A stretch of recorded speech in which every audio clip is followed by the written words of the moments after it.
do we have a fantasy star on our hands here, George? Here is the question with Jaden Daniels of the Washington Commanders. A lot of folks went into the fantasy season saying, hey, look, maybe this isn't Anthony Richardson, but it could be the next best thing. I'm here to tell you, I don't know. I'm sort of feeling like Daniels could be better than Anthony Richardson.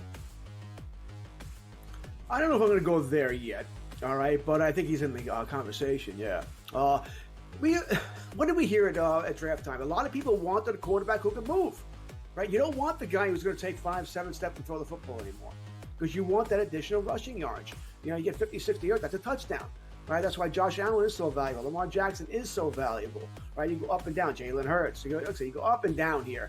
I think Daniels is going to be a good quarterback. I think Washington got their guy, and he can throw the football too. We know McLaurin's a really good wide receiver. It may not be much else there. We'll see what McCaffrey can be. Luke McCaffrey can be there in time. But you know, I do have hope for him. I think at season's end he's going to be a quarterback one. It may be a low end quarterback one, but a quarterback one nonetheless. Yeah, I was really impressed watching him in that game. All right, now Anthony Richardson, look, he's going to have a big year. He's going to have a big fantasy year. There's no question about it. I don't know about the long-term viability here. And look, give him credit. He hung in there with the Houston Texans. My fear for him, George, is that when you go back and you watch film, if you protect the deep ball against Richardson, he could hurt you with his legs. And that may be where all of his fantasy value is coming from. I cannot see him throwing 2 70-yard bombs like he did again. That should come in time, right? Practice time. I think he will get better here. I think Richardson is going to be fine. Does need to learn how to avoid hits. All right. Once again, that hit. Remember that hit from Tua last night? He initiated it. Slide. The rules are made for you not to get hit. Take advantage of them.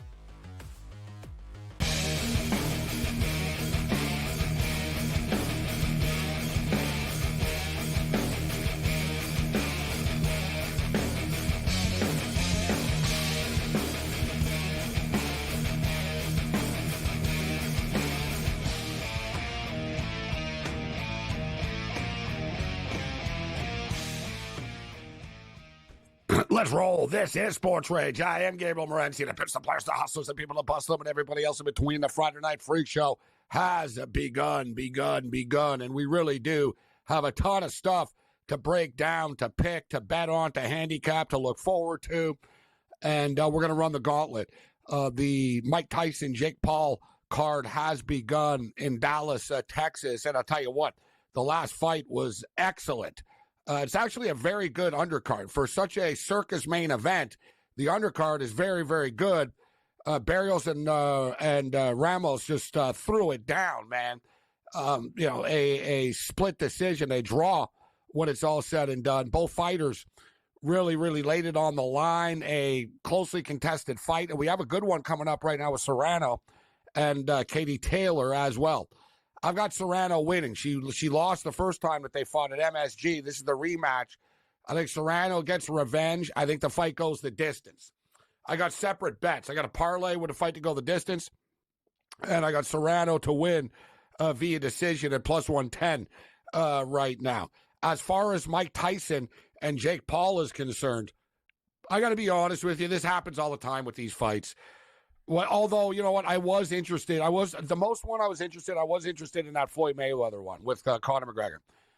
Only because I knew it was like the ultimate lock bet of the century. And I put like as much as I could on. I think I had like 5,000. I didn't have as much money at the time, but I loaded up like on Floyd Mayweather to beat Conor McGregor.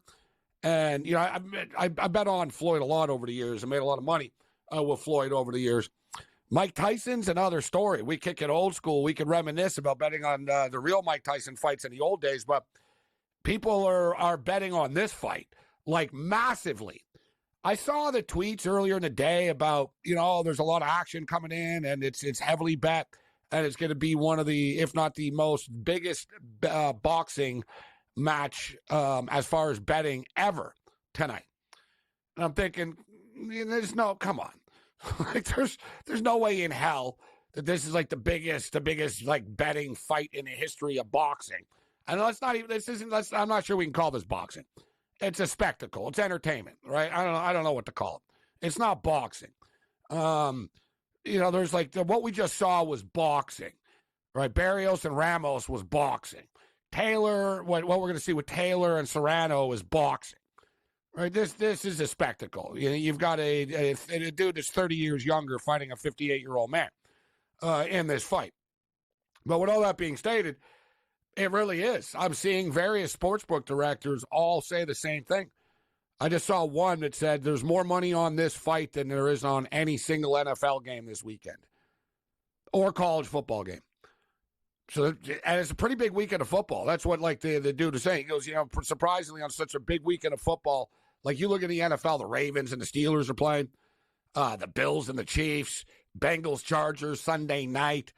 There's some big-time games. College football, Georgia, Tennessee. This boxing match is it. I saw a couple of bets earlier in the day. Somebody bet $1 million. Somebody bet $1 million in Michigan at Caesar's Palace on Jake Paul to win the fight. Jake Paul just took another $550,000 bet to win the fight at another book. And the way this is breaking down, there are a couple of people out there that are betting massively big money bets on Jake Paul to win. And everybody in the public, such as myself, I'll call myself a public mark on this one, are jumping in on Mike Tyson, right? For sentimental sake, for, hey, maybe he can clip him early. I don't think the fight goes very long. I've got this fight to go under 5.5 rounds.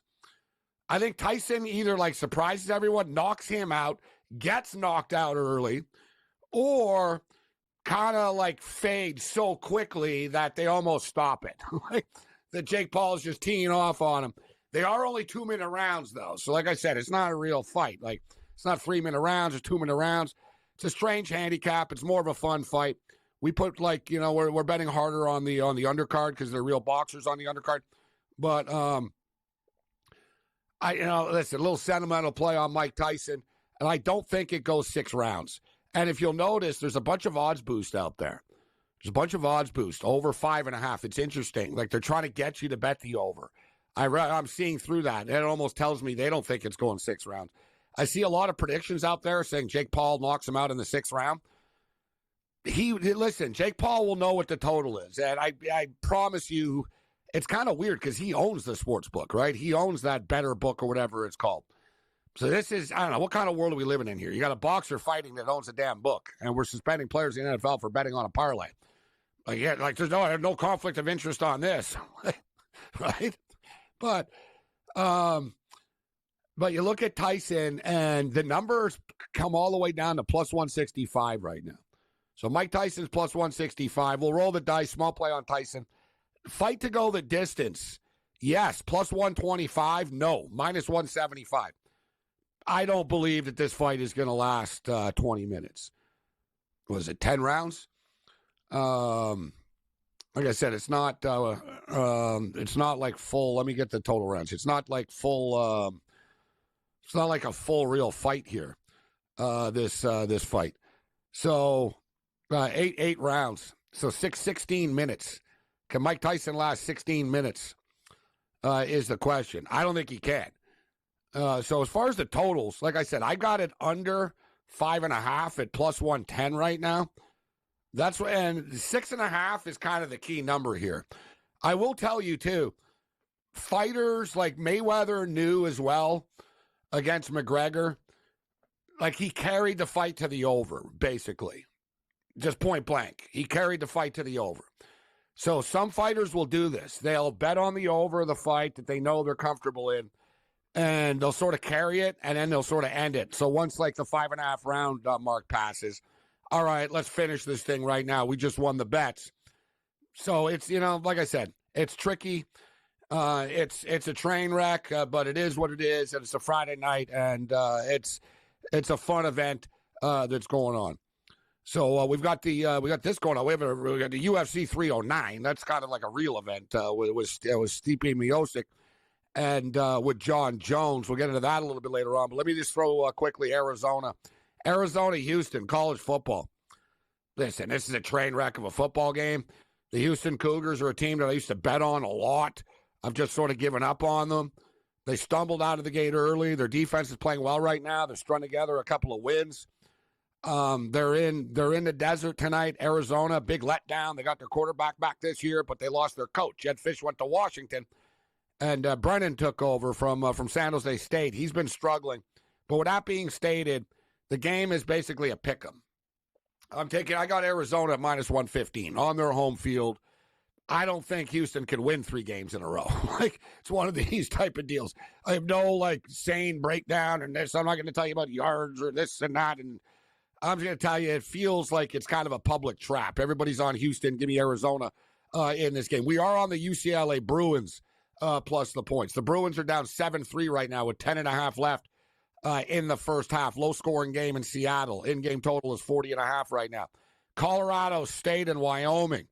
Hey, listen, Colorado State control their own destiny, unbeaten in conference play, on pace to be going to the conference championship game against Boise State. But they got the border war going on right now. They ended up closing it as 9-point favorites. They're up 24-10 right now. In-game total is 50.5. We got a ton of college football talk coming up with the coach, Terry Bowden. The Bowden Blitz. Sports Rage has begun. Bring it.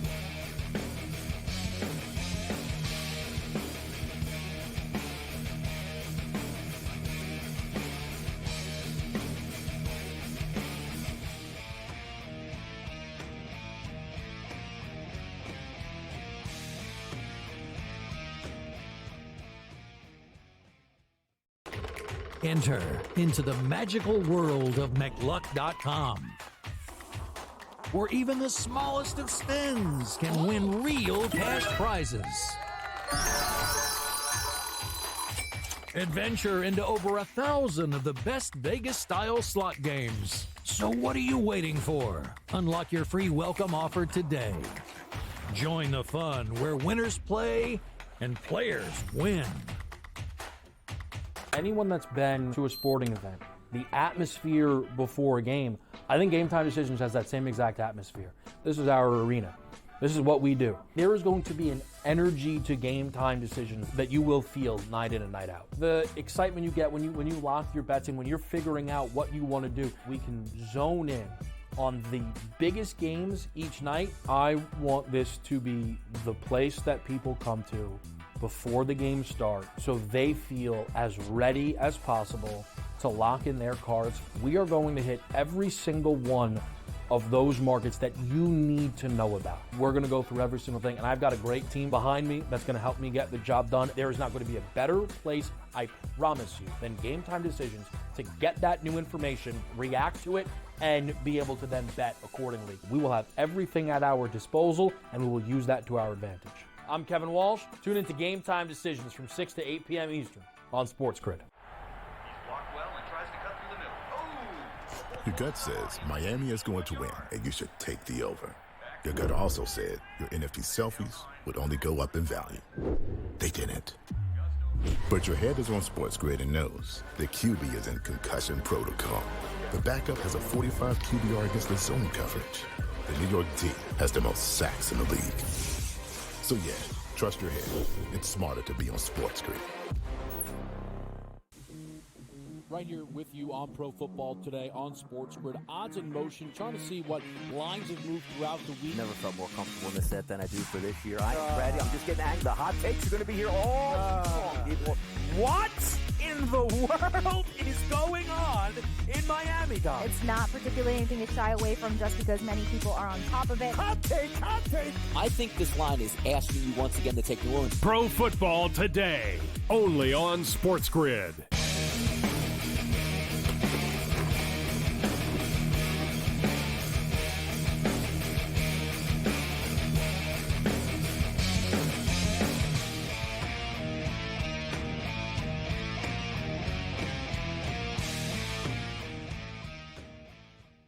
Well, in the immortal words of Coach Jim Harbaugh, who's got it better than us?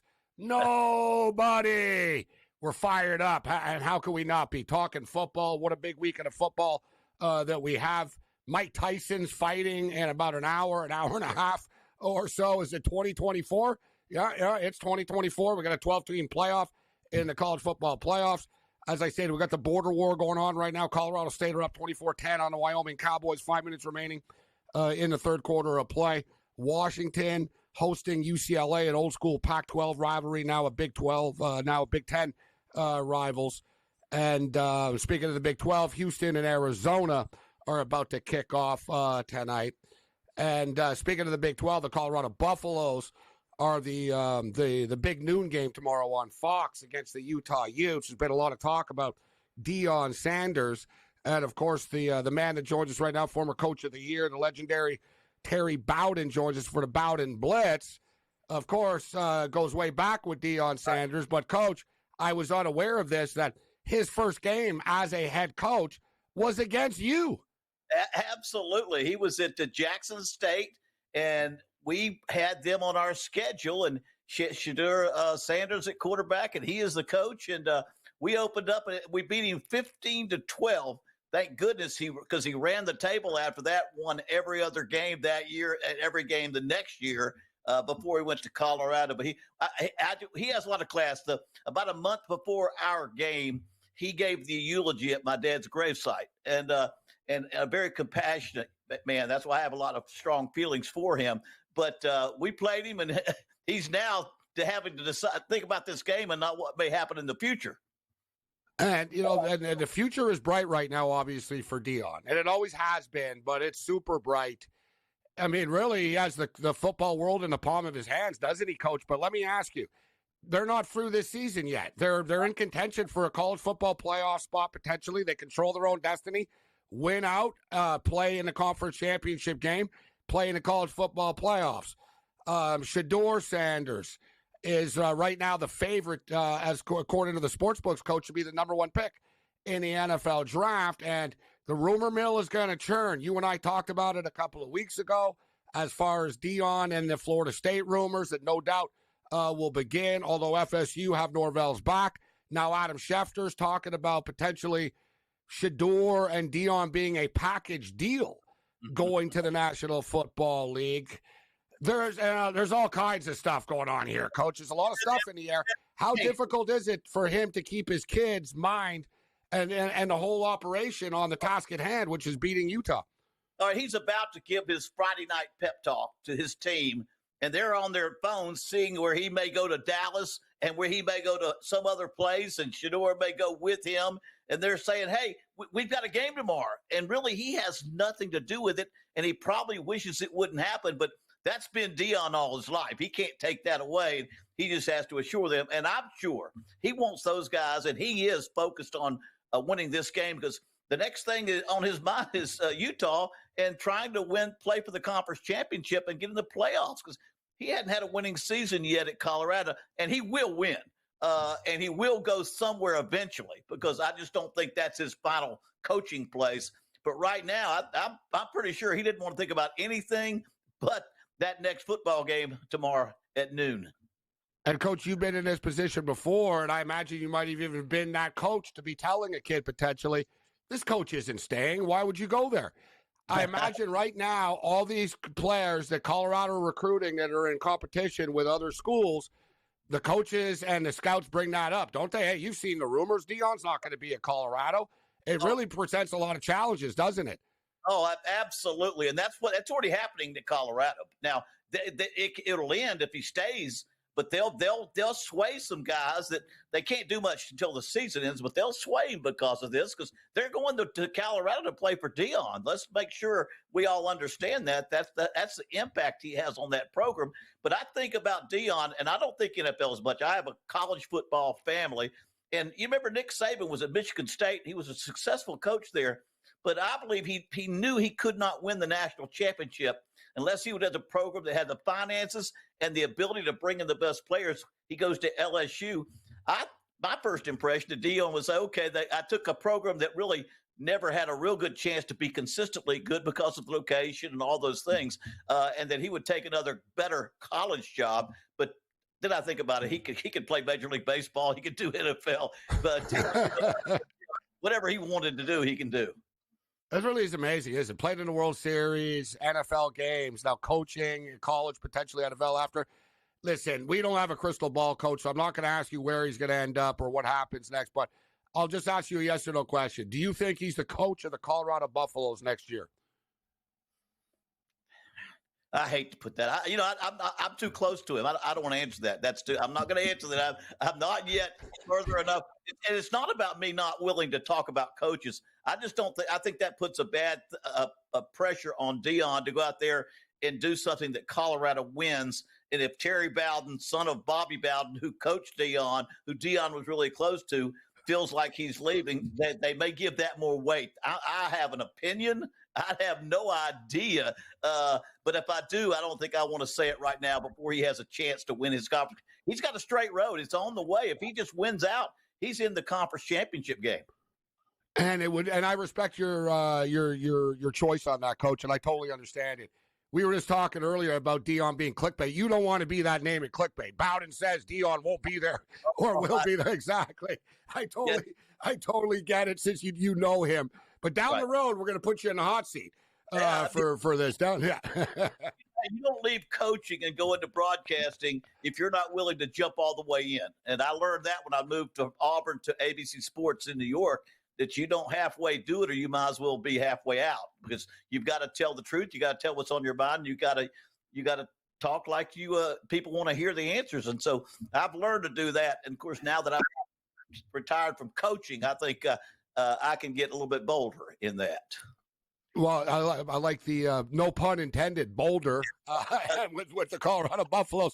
No pun intended by Coach Terry Bowden. All right, we're coming up against the break. But I want to get your quick thoughts on that game against Utah.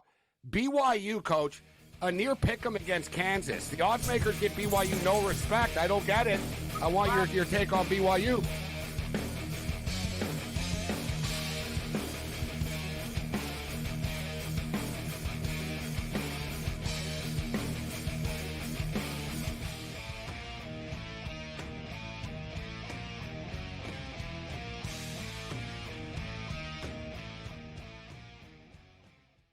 The sharpest football contest show in the land, the Las Vegas Football Contest Show, focuses on Circus Sports Million, Circus Survivor, and the Westgate Super Contest, handicapping the games and releasing our contest picks every week of the season. With two former Super Contest winners, Brady Cannon and James Salinas, a former NFL player, Mike Pritchard, and over $1 million in contest prize money won combined, the Las Vegas Football Contest Show will have you prepared this season like none other.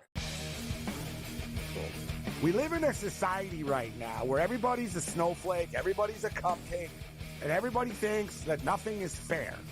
Everything is like, it's not fair. We should have a better chance. We need more. You know what?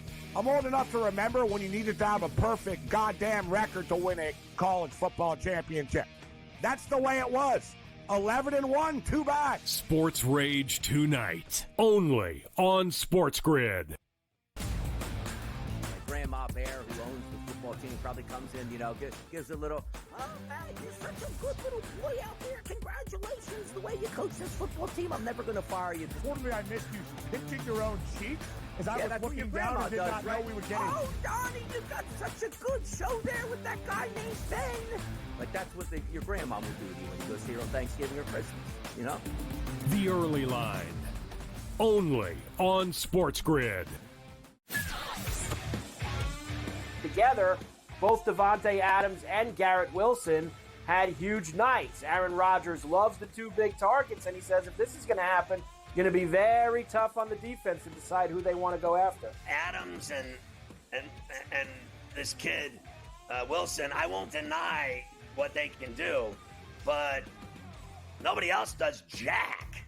Pharrell Coast to Coast, only on SportsGrid.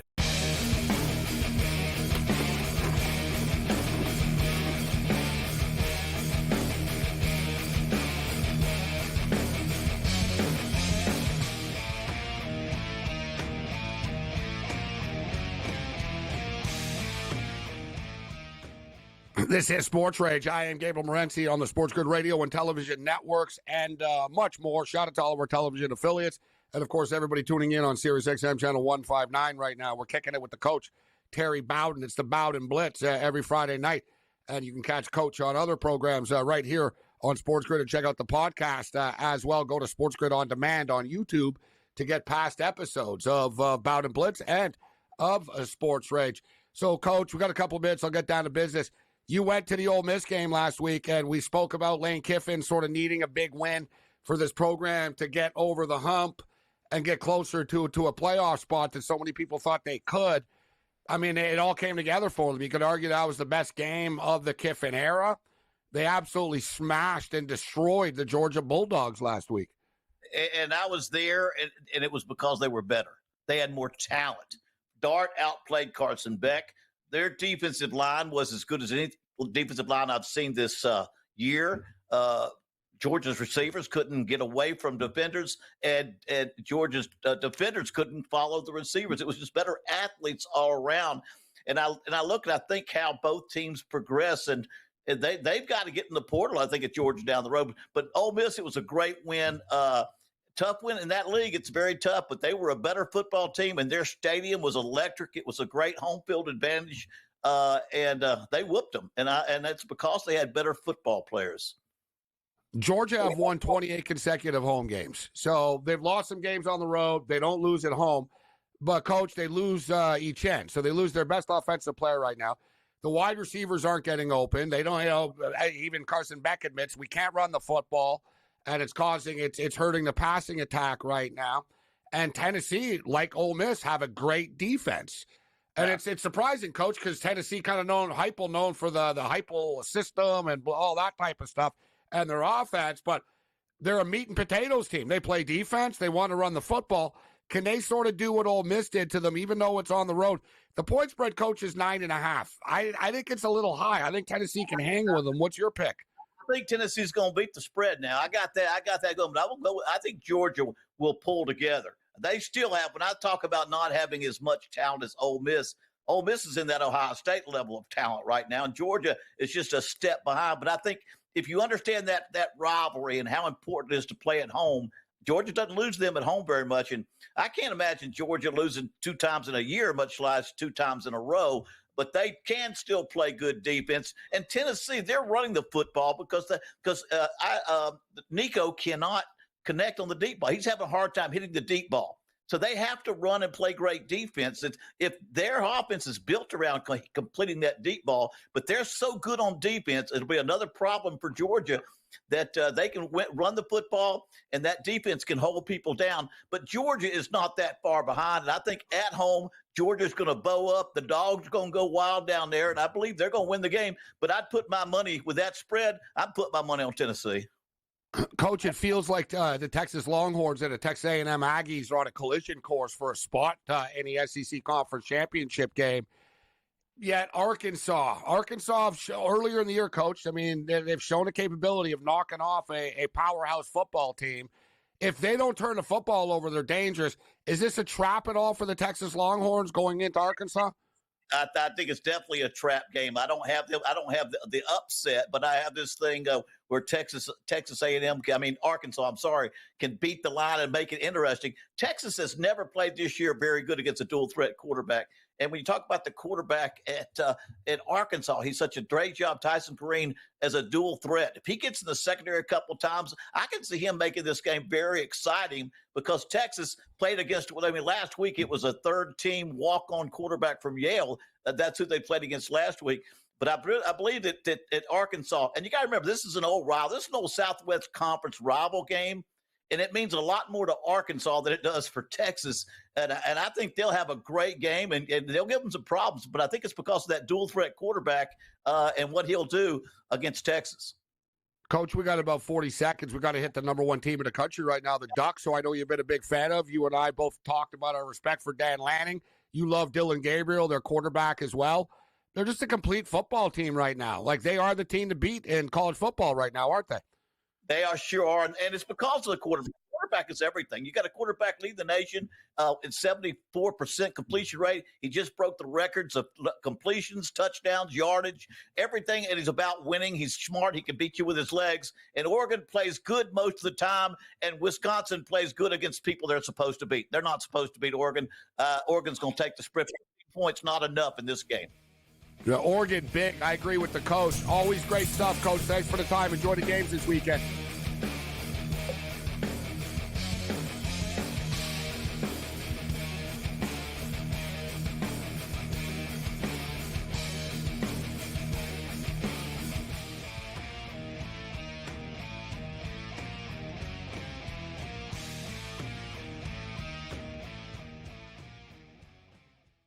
The sharpest football contest show in the land, the Las Vegas Football Contest Show, focuses on Circus Sports Million, Circus Survivor, and the Westgate Super Contest, handicapping the games and releasing our contest picks every week of the season.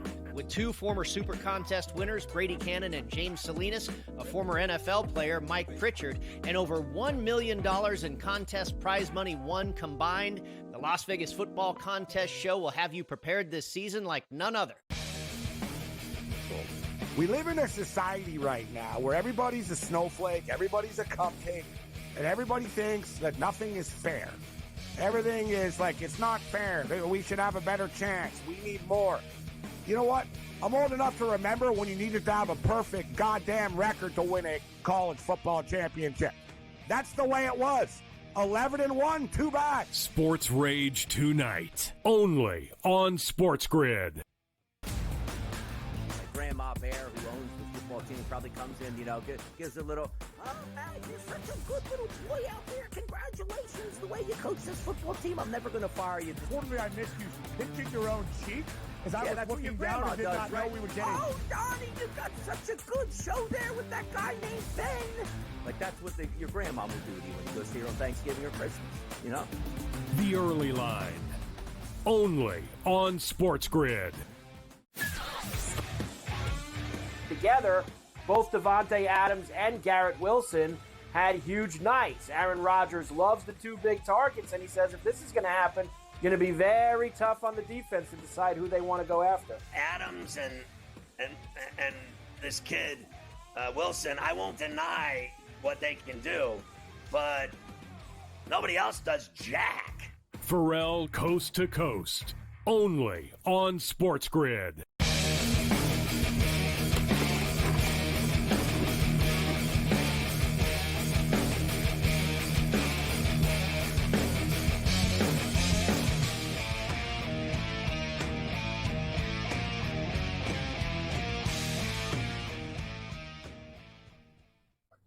Always great stuff with the coach, Terry Bowden, the Bowden Blitz. The Bowden Blitz with us. One game we didn't get to actually with him that he told me earlier that we were talking, and I'll just share with you. I'm not speaking, putting words in his mouth. That he said he thinks, because I actually asked him off the air. We brought it up, the BYU game. And he said, oh, yeah, that's the one that I think will be an upset tomorrow night. Kansas are going to beat them, I think. Even though it's in Provo, he thinks Kansas wins. I disagree with him. I like BYU in that game, but obviously I respect the coach's opinion. As far as the games right now, not going my way tonight. I got to tell you, there's still football left, but I'm not a fan of the way things have been going here. 27-7 for UTSA right now. We're on North Texas any over, and North Texas just aren't scoring. Colorado State are up 24-10 on Wyoming early in the fourth quarter of play, and I'm in nowhere's land here.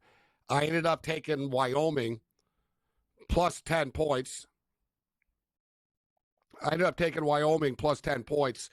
And I took the over 47.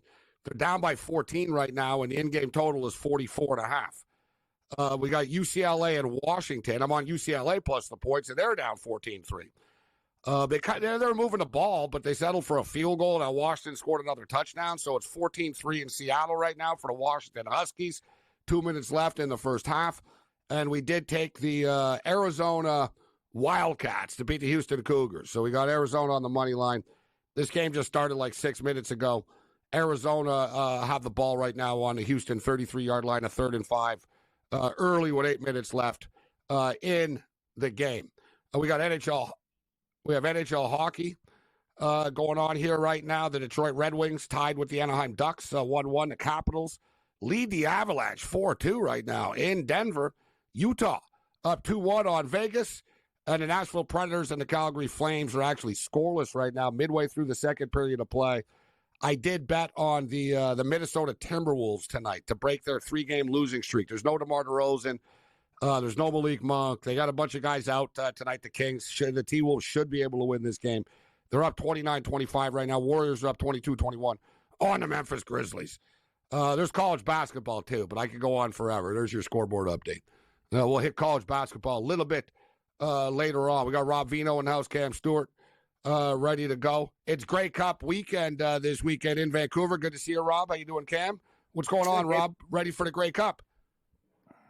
Yeah, it comes quick, doesn't it, Gabe? It didn't seem like it, way back in the summertime. But like we talked last week, to see Winnipeg get there, to be at this point, you would never thought that first 4, 5, 6 weeks of the season. And of course, the Argos had a slow start as well. And I was texting you earlier tonight, Gabe. The injury to Chad Kelly was gruesome last night. Last week, terrible looking injury to him.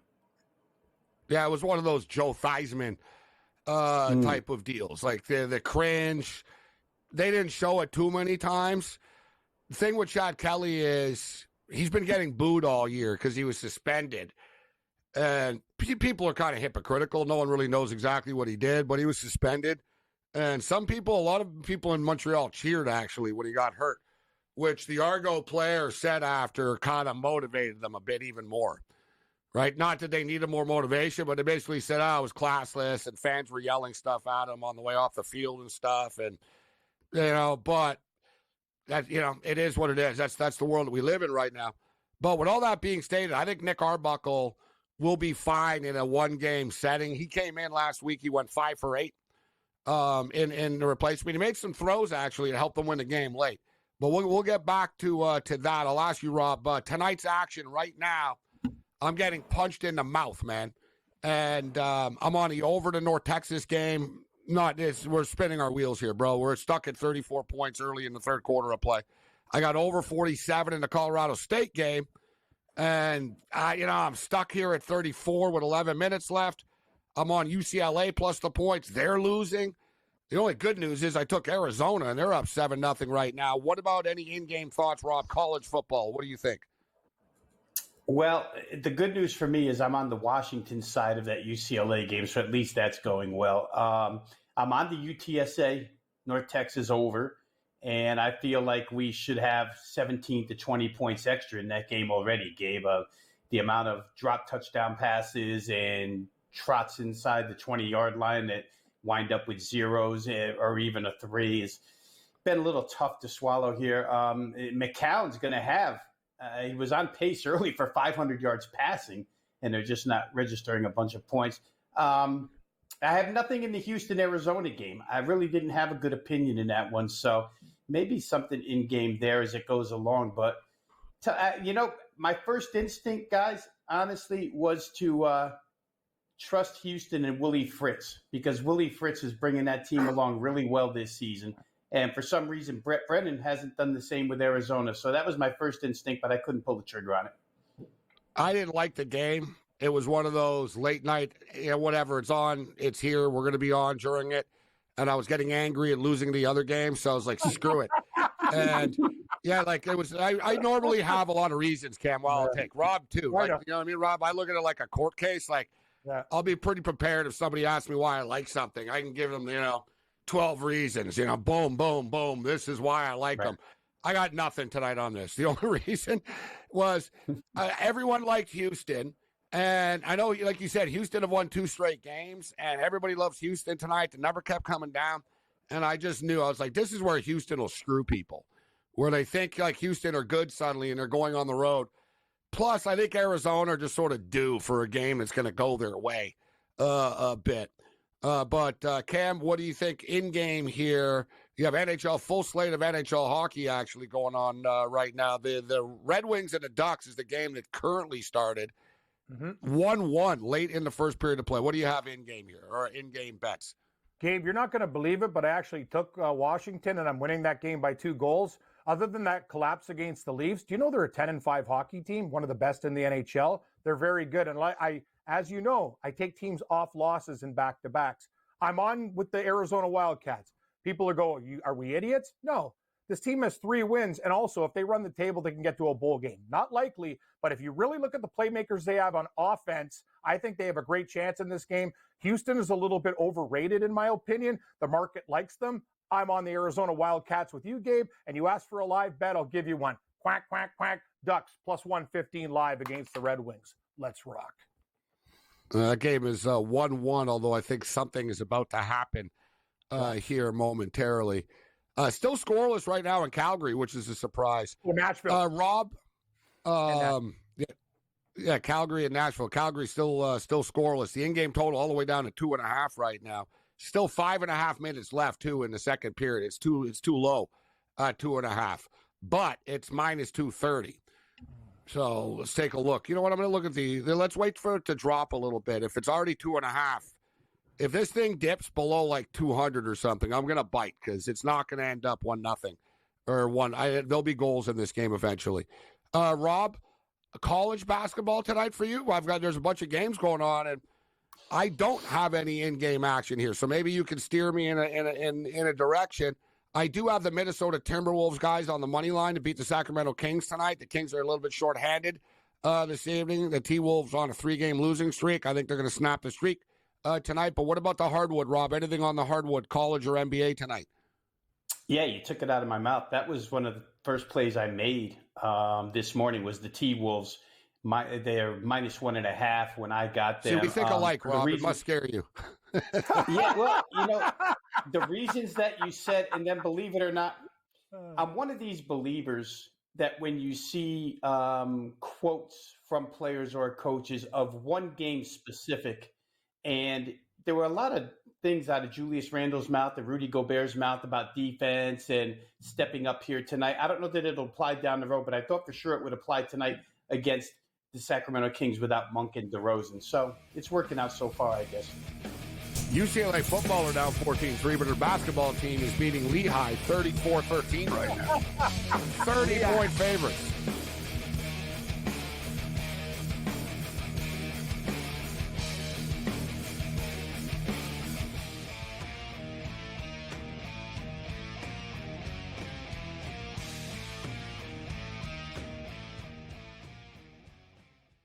The sharpest football contest show in the land, the Las Vegas Football Contest Show, focuses on Circa Sports Million, Circa Survivor, and the Westgate Super Contest, handicapping the games and releasing our contest picks every week of the season.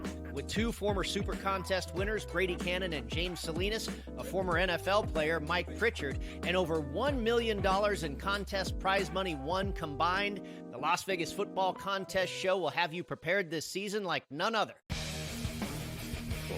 We live in a society right now where everybody's a snowflake, everybody's a cupcake, and everybody thinks that nothing is fair. Everything is like, it's not fair. We should have a better chance. We need more. You know what? I'm old enough to remember when you needed to have a perfect goddamn record to win a college football championship. That's the way it was. 11-1, too bad. Sports Rage tonight, only on SportsGrid. My grandma Bear, who owns the football team, probably comes in, gives a little, oh, man, you're such a good little boy out there. Congratulations, the way you coach this football team. I'm never going to fire you. Totally, I missed you pinching your own cheek. As I was looking down and did not know. Oh, Donnie, you got such a good show there with that guy named Ben. Like, that's what your grandma would do to you when you go see her on Thanksgiving or Christmas, The Early Line, only on SportsGrid. Together, both Davante Adams and Garrett Wilson had huge nights. Aaron Rodgers loves the 2 big targets, and he says if this is going to happen, going to be very tough on the defense to decide who they want to go after. Adams and this kid Wilson, I won't deny what they can do, but nobody else does jack. Pharrell Coast to Coast, only on SportsGrid.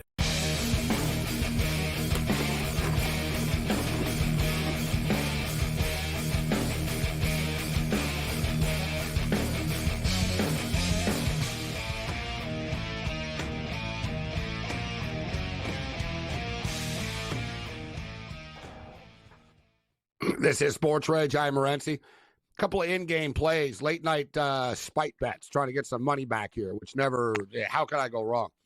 Ohio State and Texas A&M. I just took over 133.5. We're at the TV timeout here, 12-minute mark. 12 minutes left. We're at 86. These teams are going to be in the bonus. It'll get there. I mean, I think it'll get to like 141 or 139 or something like that. I think we can get there on that one. And we got a full-out track meet right now, and this is the Rob Vino special. I just took over 190.5, Rob, the D-Gen special. Who would ever thought that you'd bet? I'd bet over 190.5 in a Wisconsin Badger game, but here we are, 70-68. We saw Arizona already play at a track meet or two. 70-68 right now, still under 12 minutes remaining. I mean, we might get to 200 points in that game, Rob. It's possible, and then if you get overtime, you might get to 220. So you never know, right? Arizona. Let's just get me to 191. So as I get to 191, I'll be happy. I'll be happy there. Oh, we got a touchdown from North Texas. There we go. All right, whatever. I'm not, we need a couple of more of them. But it's 27-14 right now with 5.5 left. In-game total up to 64.5. 24-10 still for Colorado State with 10 minutes left in the football game. And the UCLA Bruins, ladies and gentlemen, have just scored a touchdown. Sorry, Rob, I'm on UCLA. I know you got Washington. Cam, you have anybody in this game? No, I'm on UCLA plus the points. I was torn in this game because my affiliations with my grandfather was Washington, but UCLA has been so good, like playing Penn State Titan, whatever. I laid off this game. The only game I got is the Arizona Wildcats, and I bet a lot of hockey tonight. And I also bet Mike Tyson and a same-game parlay under 4.5, any type of decision, plus 370 I got. I just bet it because of the number. I know everyone thinks Paul's going to win, but if Tyson clips him early, he's not going to – it's Gabe, the guy's an old man. He's got to finish him off in probably before the 4th or 5th round if he wins. Well, he's got to finish him off in the first round if he's going to win. Round. Yeah, he might he's got to do it early. Let's put it that way. 2-minute round. So. He's 58 years old. He's going to run out of energy very quickly, but he will be dangerous. Speaking of which, and we'll get Rob's thoughts on the fight, but speaking of which, actually, let's do the best of X right now before we talk about this fight because this is pretty good.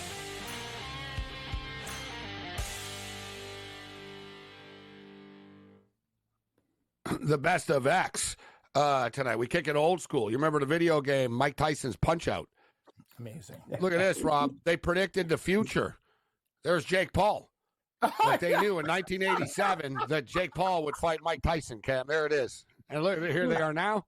That's them in 1987. Oh, Jake Paul, I don't know if he was born in 1987. Was that Don Flamenco? I love that. Was that his character, Don Flamenco? He was the weak guy. Then he went to Bald Bull.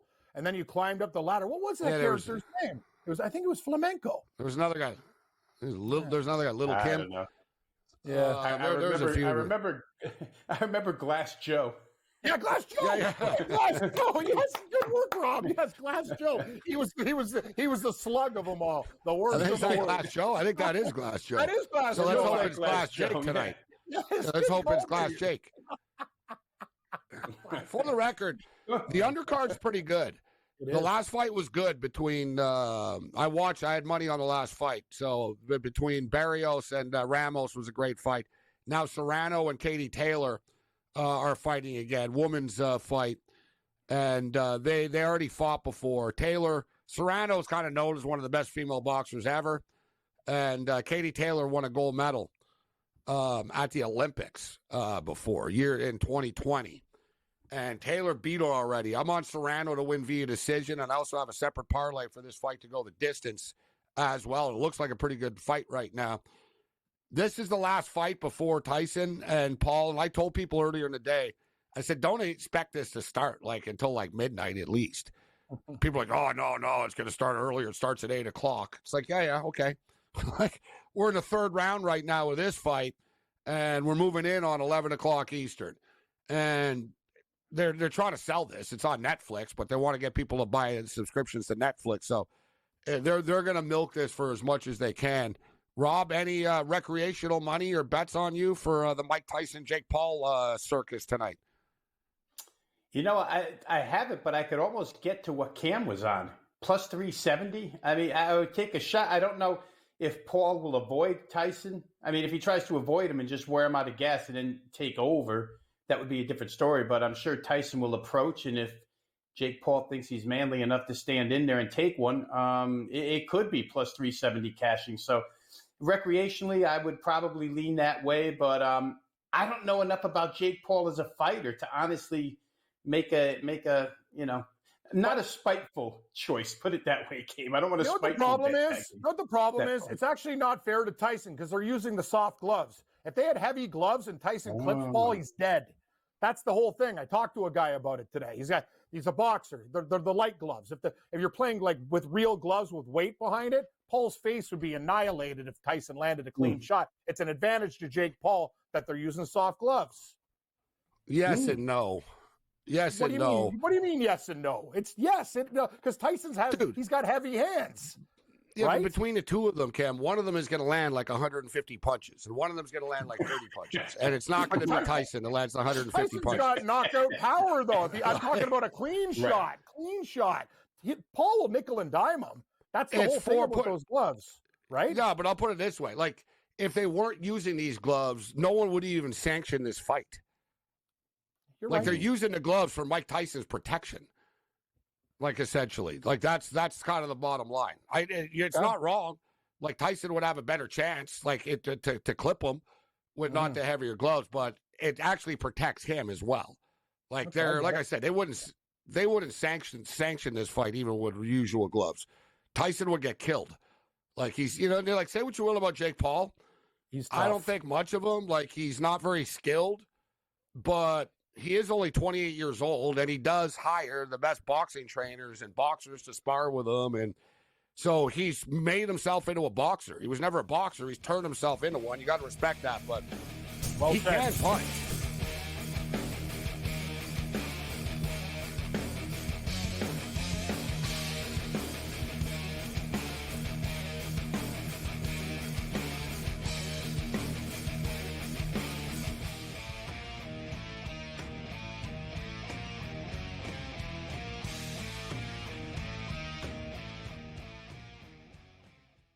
The sharpest football contest show in the land, the Las Vegas Football Contest Show, focuses on Circus Sports Million, Circus Survivor, and the Westgate Super Contest, handicapping the games and releasing our contest picks every week of the season.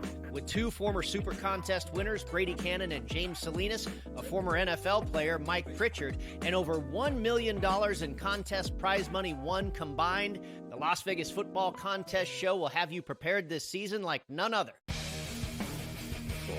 We live in a society right now where everybody's a snowflake, everybody's a cupcake, and everybody thinks that nothing is fair. Everything is like, it's not fair. We should have a better chance. We need more. You know what?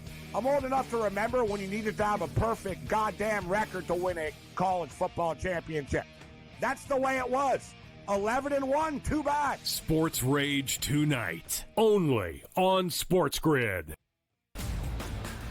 Grandma Bear, who owns the football team, probably comes in, gives a little, oh, man, you're such a good little boy out there. Congratulations, the way you coach this football team. I'm never going to fire you. Totally, I missed you. Pinching your own cheeks? As I was looking down and did not know we were getting. Oh, Donnie, you got such a good show there with that guy named Ben. Like, that's what your grandma would do to you when you go see her on Thanksgiving or Christmas, The Early Line, only on SportsGrid. Together, both Davante Adams and Garrett Wilson had huge nights. Aaron Rodgers loves the two big targets, and he says if this is going to happen, it's going to be very tough on the defense to decide who they want to go after. Adams and this kid, Wilson, I won't deny what they can do, but nobody else does jack. Pharrell Coast to Coast, only on SportsGrid.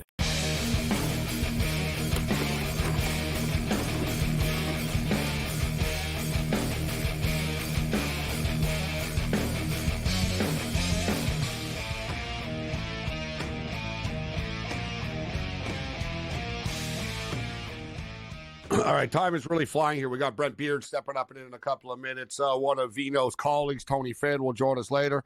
So let me ask you, Rob, as far as the Grey Cup is concerned, what do you think about the game? What are you doing? What's the Rob Vino breakdown? What are you going to bet on this game? Well, I thought the number was too high for the favorite. I think Winnipeg can win the game because we talked last week about it's kind of a double revenge situation for them. They've lost 2 years in a row. One of those was to Toronto. So and they're probably the better equipped team at quarterback right now. But you can't always trust them offensively, Gabe. And for that reason, I thought 10 was a little bit too high. It's since come down, so money's with me on that. As far as the total was concerned, I was caught in limbo a little bit. I wasn't really sure. That Winnipeg secondary kind of gives me caution toward playing over. I just don't know if they're going to give up a ton of passing yardage to Toronto here. If it were Chad Kelly, maybe I would have thought a little bit differently, but I stayed off total.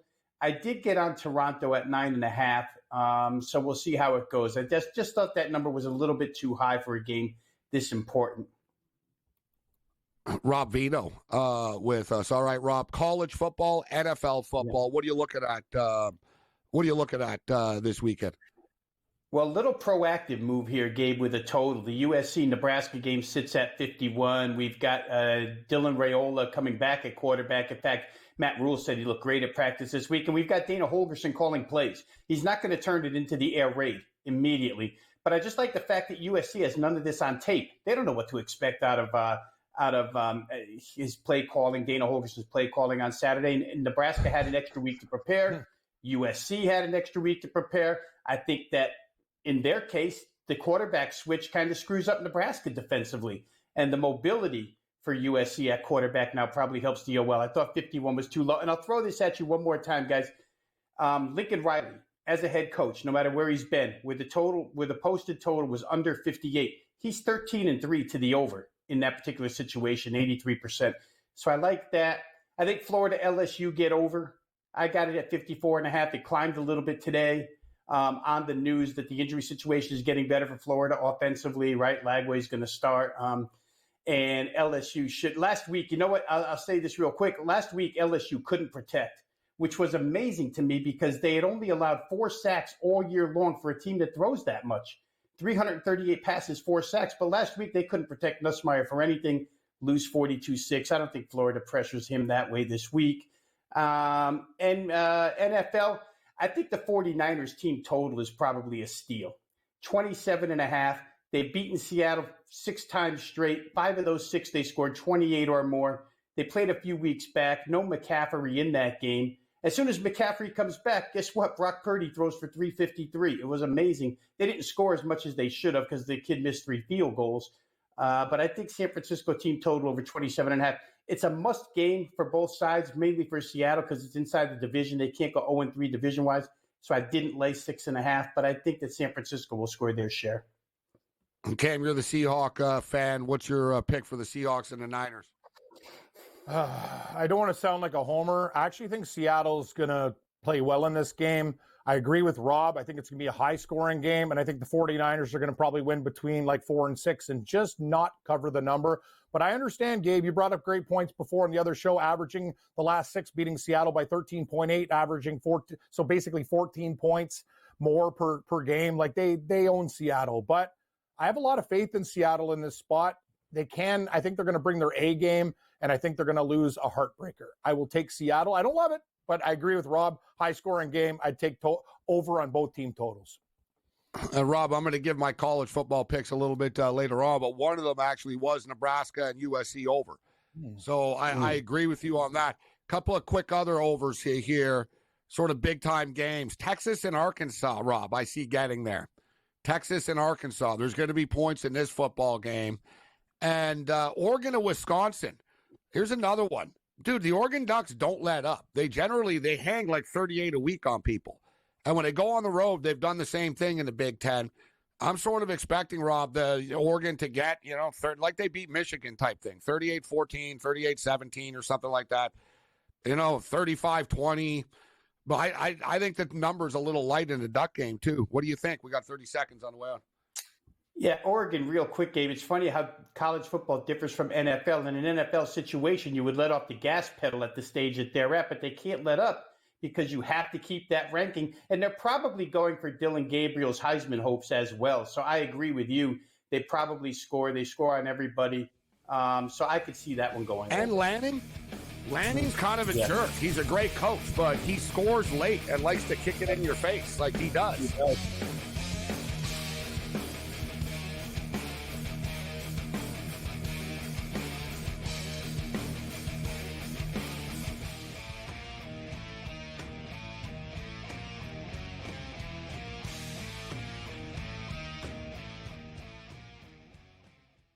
The sharpest football contest show in the land, the Las Vegas Football Contest Show, focuses on Circa Sports Million, Circa Survivor, and the Westgate Super Contest, handicapping the games and releasing our contest picks every week of the season. With two former Super Contest winners, Brady Cannon and James Salinas, a former NFL player, Mike Pritchard, and over $1 million in contest prize money won combined, the Las Vegas Football Contest Show will have you prepared this season like none other. We live in a society right now where everybody's a snowflake, everybody's a cupcake, and everybody thinks that nothing is fair. Everything is like, it's not fair. We should have a better chance. We need more. You know what? I'm old enough to remember when you needed to have a perfect goddamn record to win a college football championship. That's the way it was. 11-1, too bad. Sports Rage tonight, only on SportsGrid. Grandma Bear, who owns the football team, probably comes in, gives a little, oh, man, you're such a good little boy out there. Congratulations, the way you coach this football team. I'm never going to fire you. Totally, I missed you pinching your own cheek as I was looking down and did not know we were getting. Oh, Donnie, you got such a good show there with that guy named Ben. Like, that's what your grandma would do to you when you go see her on Thanksgiving or Christmas, The Early Line, only on SportsGrid. Together, both Davante Adams and Garrett Wilson had huge nights. Aaron Rodgers loves the two big targets, and he says if this is going to happen, going to be very tough on the defense to decide who they want to go after. Adams and this kid Wilson, I won't deny what they can do, but nobody else does jack. Pharrell Coast to Coast, only on SportsGrid.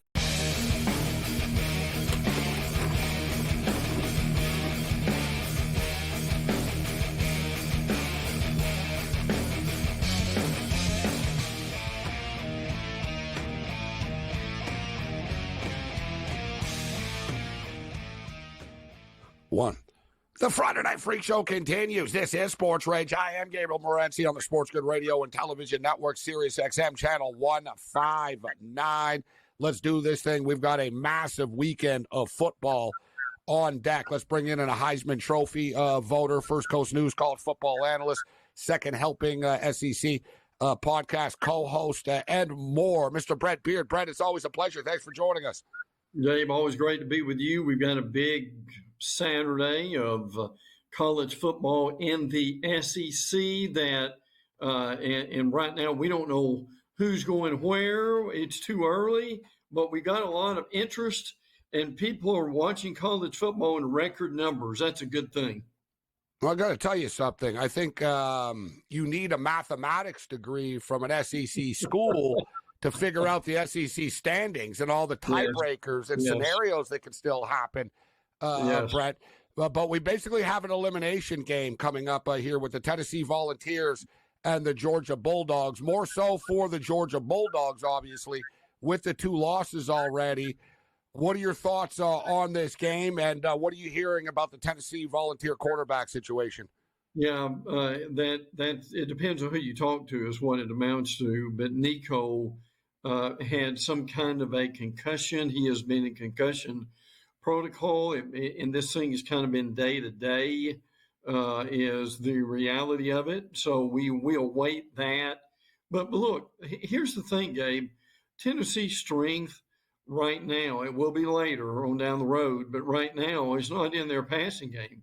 Their strength is with Dylan Sampson, who leads the SEC in rushing and that defense. With Pierce on that defensive line, that's where their strength is. They have not allowed any team to score more than 19 points. That really is amazing. Historic. It's historic, not it? just amazing. And you know what's really is amazing too, Brent, that if we would say, and I've heard people talk about this game this week, that you know what, not that it matters really who the quarterback is. It comes down to Tennessee's defense and their ground game. Who would have thought that Nico would have just been considered a complimentary quarterback at this stage of the year, right? But they're being carried, like you said, by their ground game and by their defense. And on the other side of the ball, Georgia just can't stop turning the football over. Just point blank. They can't throw the ball. They're having a hard time running the ball. I mean, we're at the point of the season where, the famous Bill Parcells line, you are what your record says you are. Yeah. Yes. They kind of are who they are right now. We can't always wait for that switch to flick with the Georgia offense, but it hasn't. Their defense is still elite, 13th ranked defense in college football. Right. But that offense, Brent, is struggling, man. Well, it is, and it starts off with Carson Beck, who is from our area here in Jacksonville, 12 interceptions in the last 6 games. There is the footwork's off. He is not seeing the field well. He has been fooled, as he was in the Ole Miss game, by the defenses. And again, I give Ole Miss's defense particularly a lot of credit. Pete Golding coming over from Alabama has been terrific. The offensive line is beat up at Georgia. Really, the running backs are too. ETN, he's got a rib injury. They're trying to keep him healthy. Frazier, Nate Frazier is a guy that I think is going to be terrific. Here's a stat, Gabe, particularly after Brock Bowers was there last year. That's unbelievable. But Tennessee leads the nation in drop passes. And that has not helped Carson back either, has it? Brent Beard with us. Well, you know what, Brent, actually, both Georgia and Tennessee, it's been, you would never expect that either. The Tennessee's wide receivers wouldn't just always sort of be elite. Right. They haven't really gotten separation. And as you stated, Georgia have dropped a lot of passes. The numbers aren't good for Tennessee. History is not on their side coming into this football game. The Tennessee Volunteers, guys, have lost 27 straight road games against teams that have been ranked in the top 14 of the AP poll. And Georgia, even though they've lost a couple of games, Georgia have won 28 consecutive home games, Brent. So it's one thing to lose. They don't lose between the hedges. What do you think of this game? Seems like more of a defensive slugfest, which we wouldn't have expected, months ago, but seems like a defensive slugfest. Brent, the point spread is 10.5. What do you think about the game? I still think Georgia finds a way to win this game at home. I mean, they should be laser focused. This is a game that they know they've got to win in order to advance further into the playoffs. But I mean, right now, Gabe, you can make the argument that Tennessee certainly is playing better, but Georgia probably still has the better roster between the two. But again, I think a lot of this is going to be, and I tell you what Georgia's got that no one's talking about. Georgia's got the better kicking game, frankly. Their punter, field goal, if it comes down to a kick, that's going to favor Georgia. And look, I'm especially with Nico, Gabe, I'm going to be really interested what this line is later tonight and tomorrow. I don't think it's going to move too much. It's sort of the odds makers are good at setting the number to sort of cover themselves on both sides, and they sort of they get the feeling one way or the other, like already. It's sort of, I guess it's baked into the cake. I guess that's the best way of putting it. Like it's already sort of in the number the way it is. Like it might move one point or another. So, Brent, we've had 2 college football playoff rankings come out so far. What are your thoughts on that? Me personally, even though it's probably not good for my business, I should, have some fake outrage about stuff and get all angry about the rankings. But, Brent, like week 1, week 2, who cares, right? It's never what it is. You always, as a Heisman Trophy voter, you always tell us every year, you don't win the Heisman in October, guys. So there's still a lot of football left. But with that being stated, some people believe that the SEC teams are being slighted and the Big Ten teams are being propped up a little bit too much. The only thing that really catches my eye that I would say, okay, whatever, the rankings and this and that, I don't think anybody believes Penn State are actually the 4th best team in the country. Right? No. I mean, that's one thing that stands out to me this week. Well, and you can also make the argument, is Indiana the 5th best team? But look, you said it really well. There's no real use to get upset or overly angry at this point. I don't really want to use the term, well, it shakes itself out, but in some ways it does work itself out toward the end. That's the thing that we're looking at. Now, the other thing you've got, how many SEC teams? At least 3, very possibly 4. But in certain circumstances, believe it or not, we could have like 6 SEC teams end up being 10-2. And to your point about the Big Ten, I think they very well could have certainly 3, if not 4. And this is why the playoffs is going to expand in a couple of years anyway, is what it amounts to. So, I'm fine with Oregon being number 1. But I agree totally. There's no use trying to come up with any outrage about this because I think a lot. You still got some really important games. The Texas A&M game is going to be one of the biggest games of the year that's going on in a couple of weeks. That's going to be for a spot in the SEC. Yeah, exactly, Brett. That's going to be for a spot in the SEC Conference Championship game, which is, which will mean you're in the college football playoffs after. And listen, to tell me if this sounds crazy.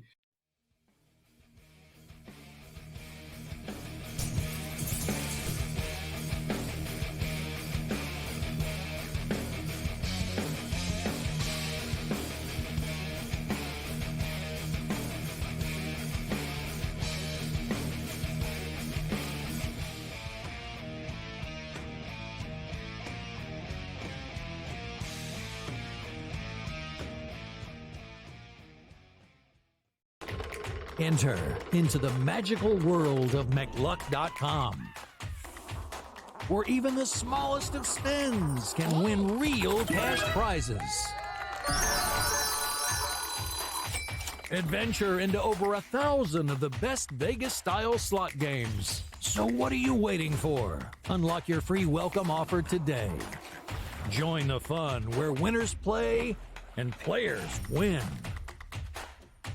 Anyone that's been to a sporting event, the atmosphere before a game, I think Game Time Decisions has that same exact atmosphere. This is our arena. This is what we do. There is going to be an energy to Game Time Decisions that you will feel night in and night out. The excitement you get when you lock your bets in, when you're figuring out what you want to do, we can zone in on the biggest games each night. I want this to be the place that people come to before the game starts so they feel as ready as possible to lock in their cards. We are going to hit every single one of those markets that you need to know about. We're going to go through every single thing, and I've got a great team behind me that's going to help me get the job done. There is not going to be a better place, I promise you, than Game Time Decisions to get that new information, react to it, and be able to then bet accordingly. We will have everything at our disposal, and we will use that to our advantage. I'm Kevin Walsh. Tune into Game Time Decisions from 6 to 8 p.m. Eastern on SportsGrid. Your gut says Miami is going to win, and you should take the over. Your gut also said your NFT selfies would only go up in value. They didn't. But your head is on SportsGrid and knows the QB is in concussion protocol.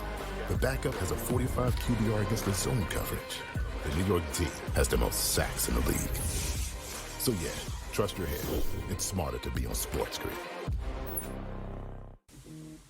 Right here with you on Pro Football Today on SportsGrid. Odds in motion, trying to see what lines have moved throughout the week. Never felt more comfortable in this set than I do for this year. I am ready. I'm just getting angry. The hot takes are going to be here all long, people. What in the world is going on in Miami, Dom? It's not particularly anything to shy away from just because many people are on top of it. Hot take. I think this line is asking you once again to take New Orleans. Pro Football Today, only on SportsGrid.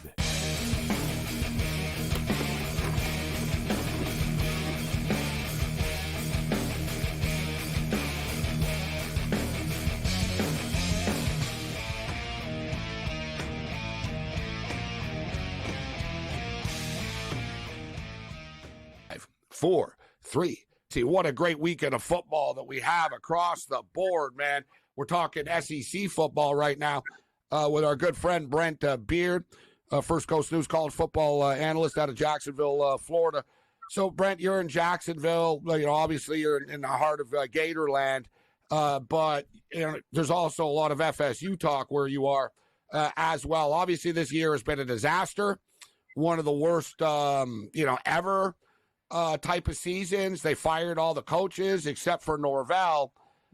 And, so I guess Norvell is not going to get fired next year. But I want to talk about Deion Sanders because you look at Deion and, he's done a great job with Colorado. Deion could coach in the National Football League, like for real. I think multiple teams would love to have Deion Sanders as their coach in the NFL right now. And then you look at the Florida State situation in which does Deion have his eye on the FSU job? What do you think about Deion Sanders and his future? Well, I'm talking to some FSU people and a source there about this just the other day. And what I was told is, number one, Mike Norvell got an extension and a raise last year after going undefeated during the regular season. And look, you're right. I mean, it's been an absolute disaster this year.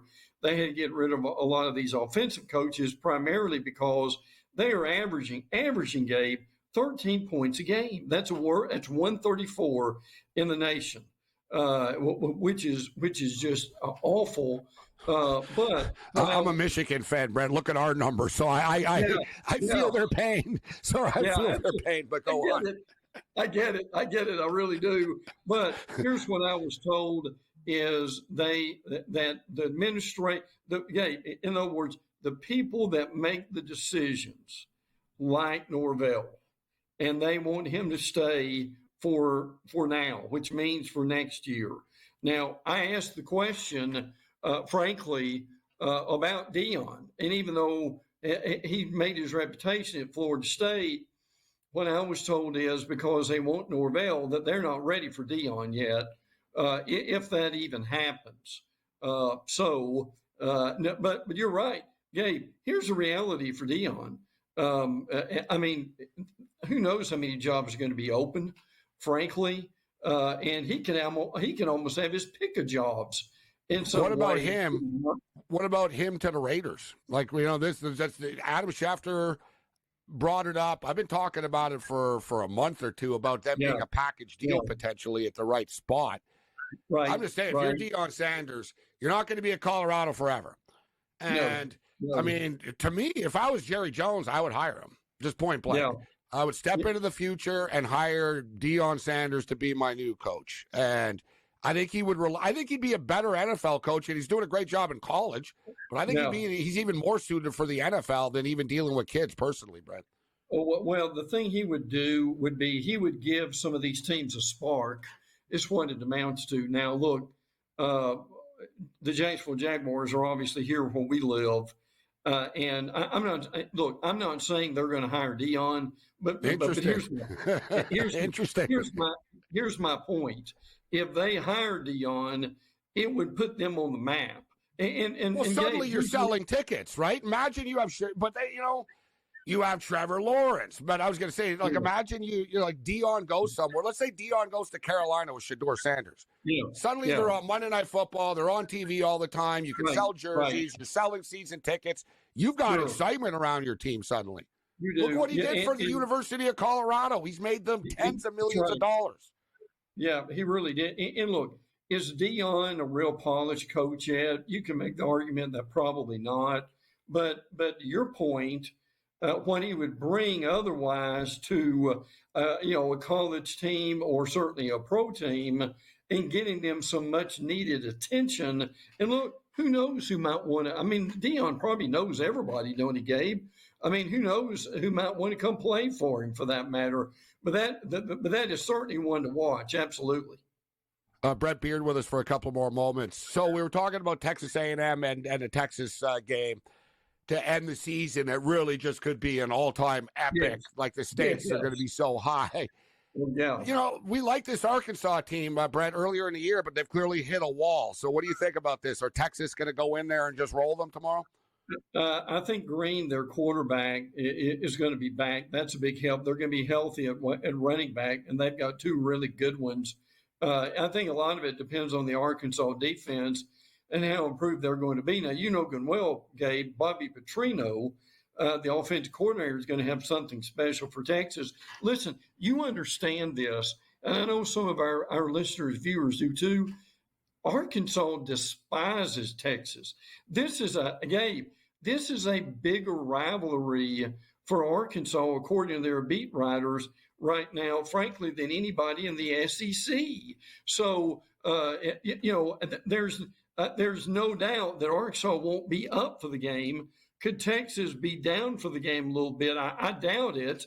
But in the game being played at Arkansas, would it? My question is, well, I'm curious on the line with this too. But Gabe, would it shock you if Arkansas was ahead in this game going into the fourth quarter? No, it wouldn't. As you stated, we've seen they're capable of these upsets. They're capable of beating the best teams in the country. They've been inconsistent. They've had turnover issues at the quarterback position. But as you stated, like it's a good call, Brent. Anytime you get these rivalry games and there's so much hate on one side, it's like the mother, like with superhuman strength that can lift the car up suddenly, right? Like suddenly everybody plays better. It's a little bit. Well, you know what? A good example we see with Auburn and Alabama. A lot of times Auburn, have no business really hanging around, but they play, they punch above their body weight. I can't believe we're already out of time, Brent. It's always a pleasure talking college football with you, man. The stakes just keep on getting higher and higher on a weekly basis, Brent. Really do. Yeah, Gabe, they do. And listen, the Missouri South Carolina game is going to be an important game too. Absolutely. What a wild ending that was last week against Oklahoma. What, Gabe? 4 touchdowns in the last 2 minutes? Wow. What a crazy stuff. And, man, you know what? The Gamecocks have surprised me. Once again, I guess we should have. Beamer, speaking of great coaches, Beamer just finds a way on a yearly basis to knock off some heavyweights. Brent Beard with a SportsRage Late Night continues. Bring it.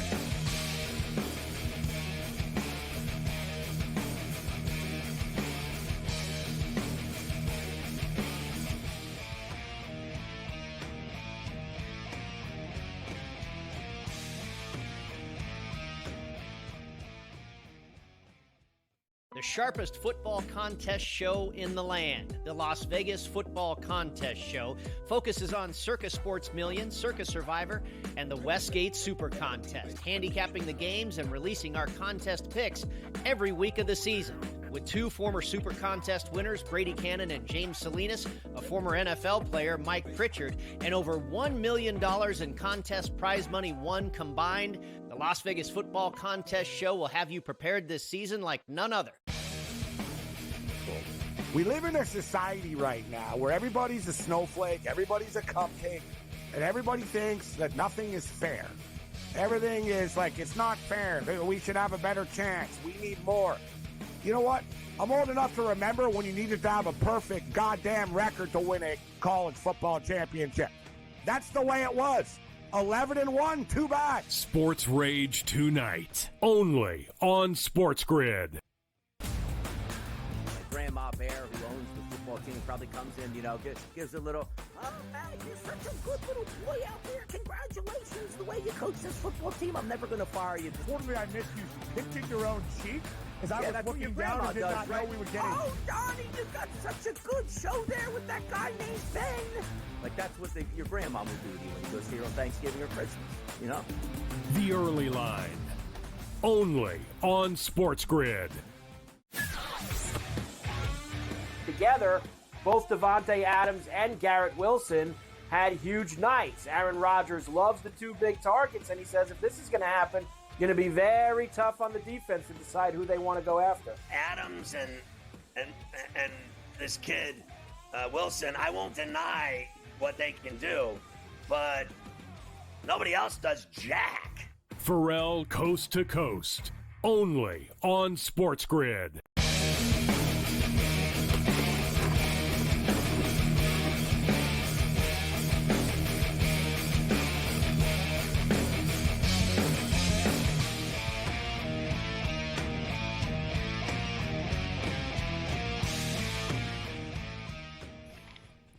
Thanks to Brent Beard for kicking it with us. Man, this show's flying by tonight. Quickest 120 minutes in sports talk and television. So I'll be honest. I was like, oh, man, Mike Tyson's 58, fighting Jake Paul. Kind of a circus act. But the undercard has been awesome. World-class fights. The Barrios and Ramos fight, it was a draw.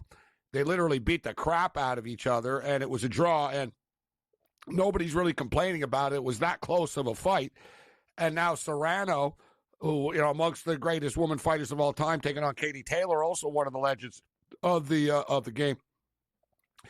Awesome fight. They just won 10 rounds, same thing.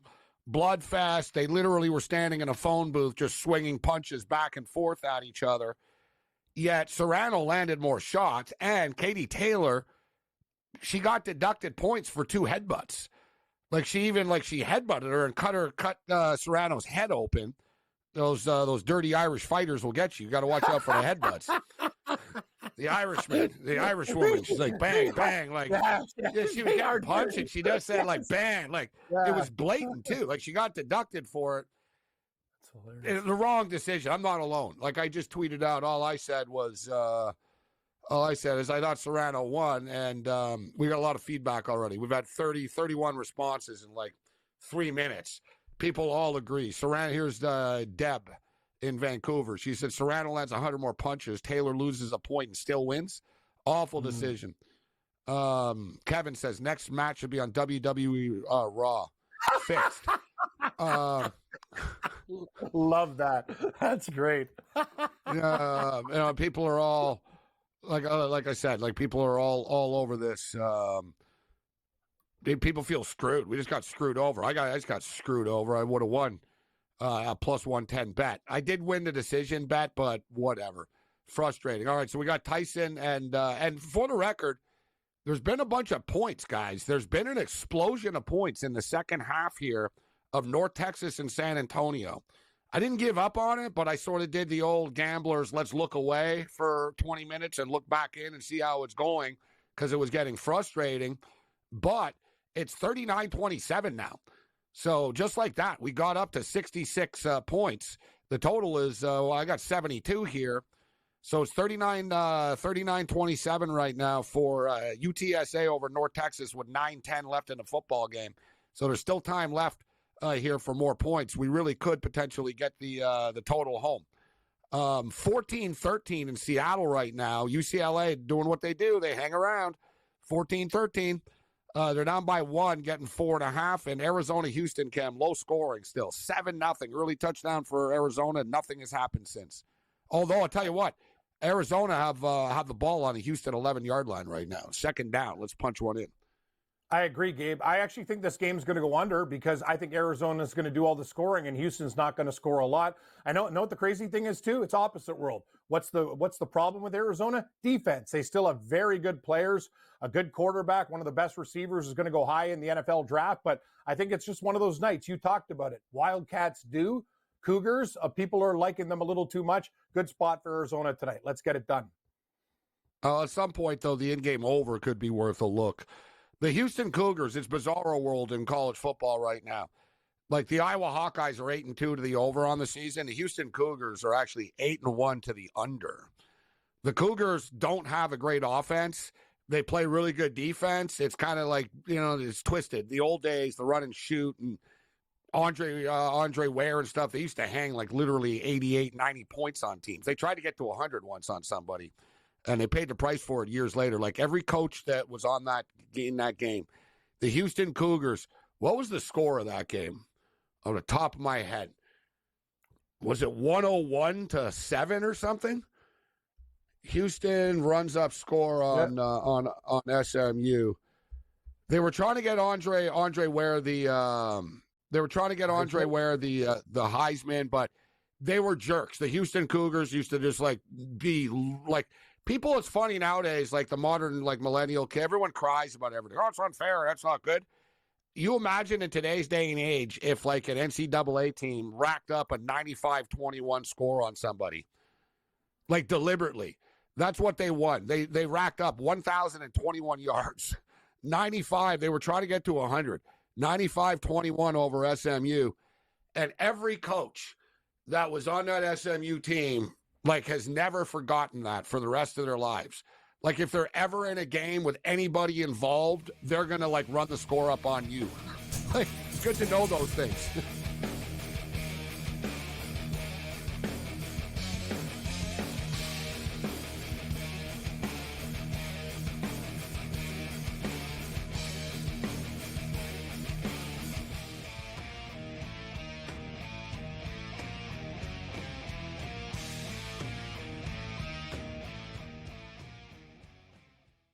The sharpest football contest show in the land, the Las Vegas Football Contest Show, focuses on Circa Sports Million, Circa Survivor, and the Westgate Super Contest, handicapping the games and releasing our contest picks every week of the season. With two former Super Contest winners, Brady Cannon and James Salinas, a former NFL player, Mike Pritchard, and over $1 million in contest prize money won combined, the Las Vegas Football Contest Show will have you prepared this season like none other. We live in a society right now where everybody's a snowflake, everybody's a cupcake, and everybody thinks that nothing is fair. Everything is like, it's not fair. We should have a better chance. We need more. You know what? I'm old enough to remember when you needed to have a perfect goddamn record to win a college football championship. That's the way it was. 11-1, too bad. Sports Rage tonight, only on SportsGrid. Grandma Bear, who owns the football team, probably comes in, gives a little, oh, man, you're such a good little boy out there. Congratulations, the way you coach this football team. I'm never going to fire you. Totally, I missed you pinching your own cheek as I was that's what your looking down grandma and did does, not right? know we were getting. Oh, Donnie, you got such a good show there with that guy named Ben. Like, that's what your grandma would do to you when you go see her on Thanksgiving or Christmas, The Early Line, only on SportsGrid. Together, both Davante Adams and Garrett Wilson had huge nights. Aaron Rodgers loves the two big targets, and he says if this is going to happen, going to be very tough on the defense to decide who they want to go after. Adams and this kid Wilson, I won't deny what they can do, but nobody else does jack. Pharrell Coast to Coast, only on SportsGrid.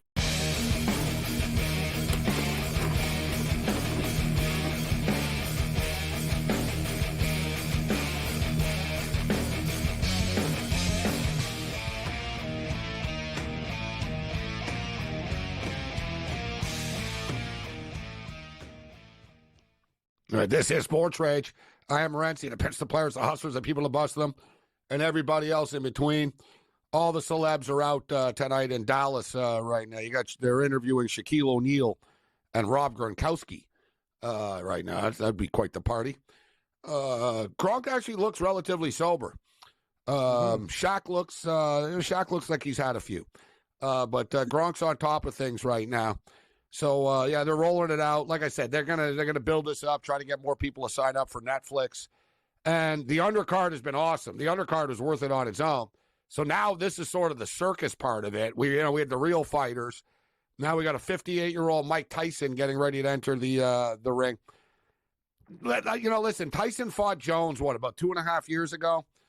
And Roy Jones, and it wasn't very good. Although Tyson looked a lot better than Roy Jones did. Tyson can still box, because he never really stopped. A lot of boxers will stop and they'll come back and stuff. Tyson's always kind of stayed, for the most part, in shape. He's always hit the bag. He loves boxing, so he's always sort of been active with it.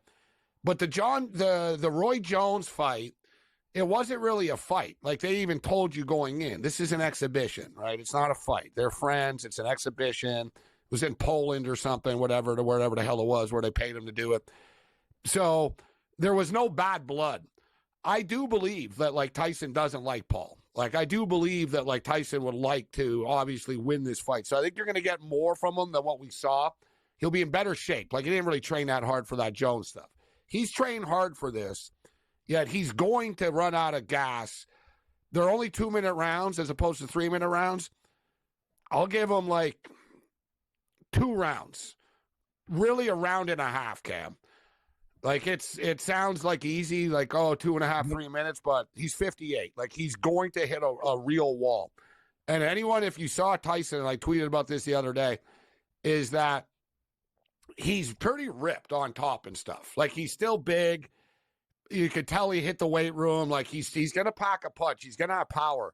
But if you look at his legs, Cam, he's got old man skinny legs now. Yeah, those chicken legs. You can't hide that. You know what I mean? You're right. And he didn't hit the gym, with the calves and all that.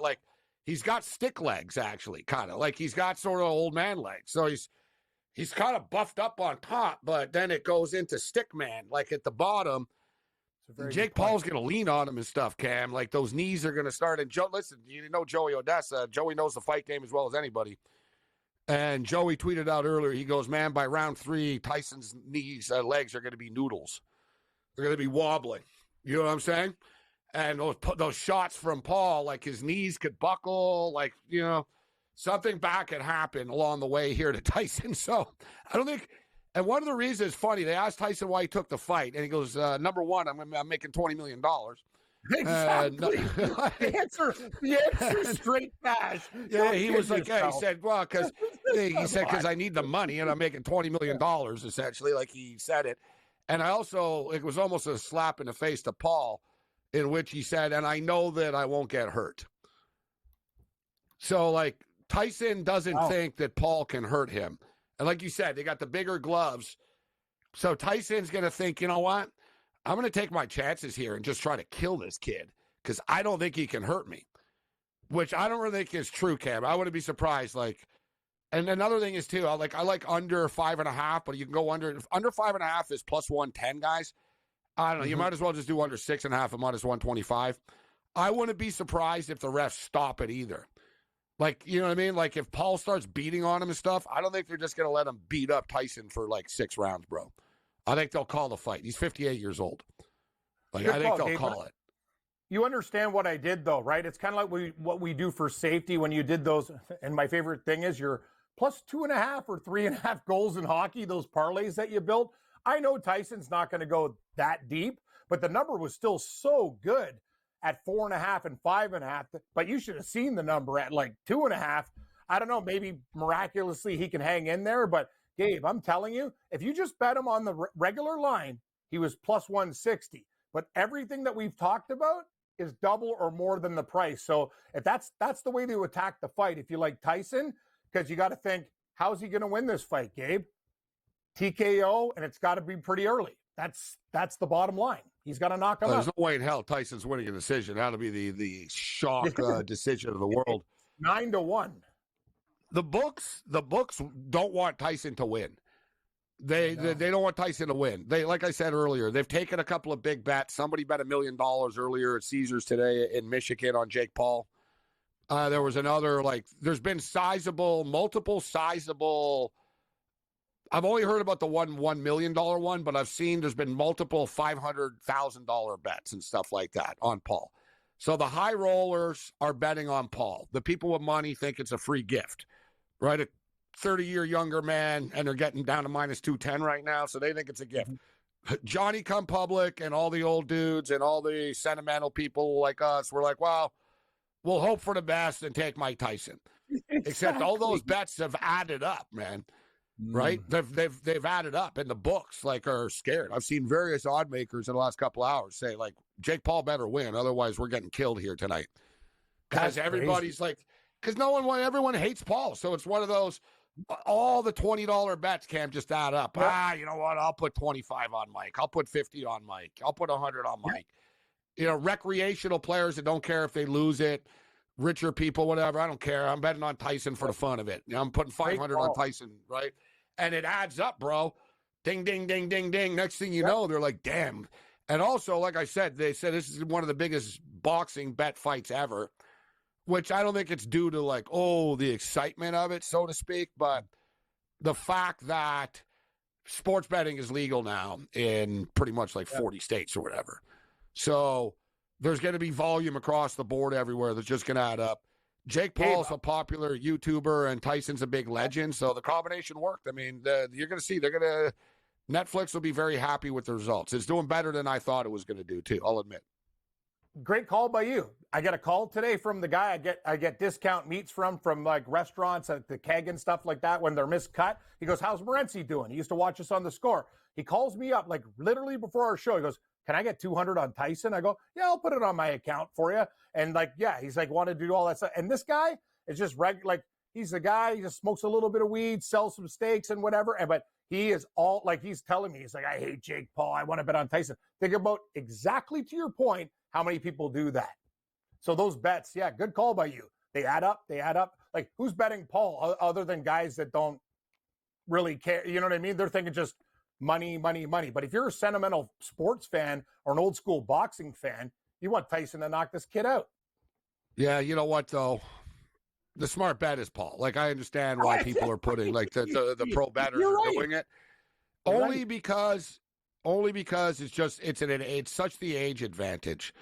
I saw Jorge Masvidal, former UFC fighter, game bred, who's, this guy was fighting in the backyard Kimbo Slice stuff before he was an MMA guy. So he's a Miami Cuban street fighter turned mixed martial artist. Now he has his own bare knuckle company, right? The game bred stuff or whatever. But he was asked about it, and he said, "Listen, I love Mike Tyson, but." He said, imagine like being 58 years old and trying to run a marathon or a sprint against a 28-year-old. And then he said, and imagine that 28-year-old spends all of his time with the best trainers and has a great diet and is being trained for this every day. And he said he just can't keep up. He said he won't be able to keep up. Like he's going to run out of gas fast.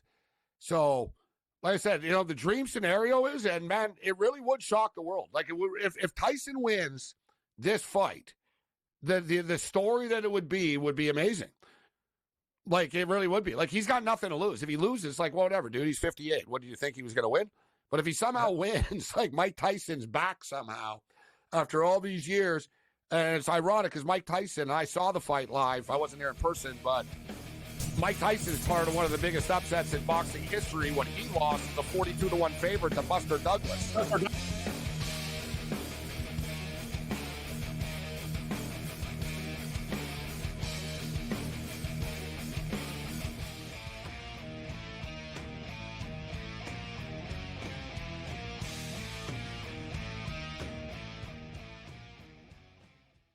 The sharpest football contest show in the land, the Las Vegas Football Contest Show, focuses on Circus Sports Million, Circus Survivor, and the Westgate Super Contest, handicapping the games and releasing our contest picks every week of the season. With two former Super Contest winners, Brady Cannon and James Salinas, a former NFL player, Mike Pritchard, and over $1 million in contest prize money won combined, the Las Vegas Football Contest Show will have you prepared this season like none other. We live in a society right now where everybody's a snowflake, everybody's a cupcake, and everybody thinks that nothing is fair. Everything is like, it's not fair. We should have a better chance. We need more. You know what? I'm old enough to remember when you needed to have a perfect goddamn record to win a college football championship. That's the way it was.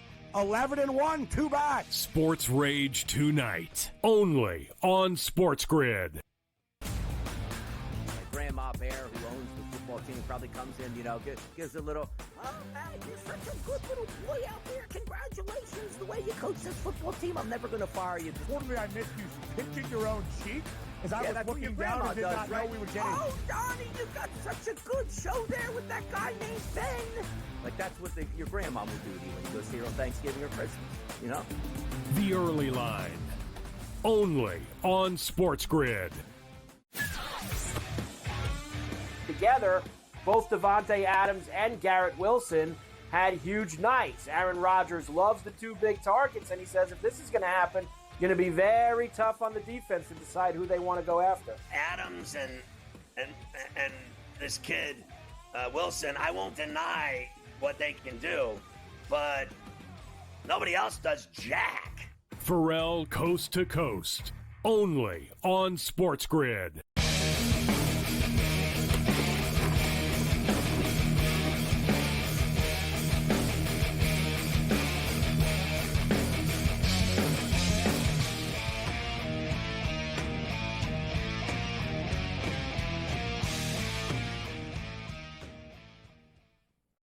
Yeah, I'm really not alone here. I'm getting pissed off, too, about this. Like Mike says, Serrano added literally 100 more punches. Like, literally. Not in our head, like 100. I don't know what the hell is going on there. That's the thing with boxing, man. And a lot of people are like, that's why I don't like boxing, because of the bad decisions. But brutally terrible decision. Serrano won the fight. I really don't. I don't understand how the judges did what they did. So something to consider coming in here with Paul and Tyson, although I don't think it's going to get there. I can't help though. I think you get sentimental looking back at all these, these fights and stuff. And I remember Mike Tyson when he was like exploding onto the scene. He fought Michael Spinks, and it was kind of a super fight at the time. And there was no it was so old school. The only way you could go watch it was on closed circuit, which meant like at your local arena, right? And they would have it on a big screen in the hockey arena or whatnot. And it wasn't pay-per-view even in those days. So you had to go. And I remember I went to the Montreal Forum, and the Spinks Tyson, this is like 1986 or something, right? 89 or whatever the hell it is. And they wanted like $200 and stuff to get into the Montreal Forum. And I remember thinking, I was like, this is crazy. Like for a closed circuit fight, not even to see the fight live. That's how big it was. And I knew the Forum too. I was a kid. I wasn't a scalper yet, but I knew the building and stuff. And I used to sneak in to like concerts and whatnot. So I told my buddy, I said, I guarantee you we'll get in. I said, screw that. We don't have to pay. And I remember we walked around, and finally I found like a way to get in and stuff. And one security saw us and said, hey, but we sort of took up the stairs and into the arena. Yep. I remember getting the drinks. We walked in, and before we could sit down, the fight was over. And I remember telling my buddy, see, it's a good thing we didn't pay. Tyson knocked out Spinks, man, in like whatever, freaking 40 seconds, 80, 60 seconds or whatever the hell it was. Like he killed him right away. So I remember on closed circuit, but Tony Finn, no doubt, used to listen to boxing matches on the radio. What's going on, Tony? Yeah.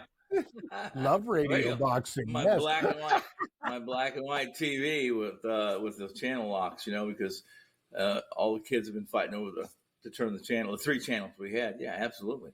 The radio. I remember boxing as being, Ali and like you mentioned, Spinks, and later on Tyson, but fun stuff back in the day when men were men, sheep were scared, and boxing matches were fixed.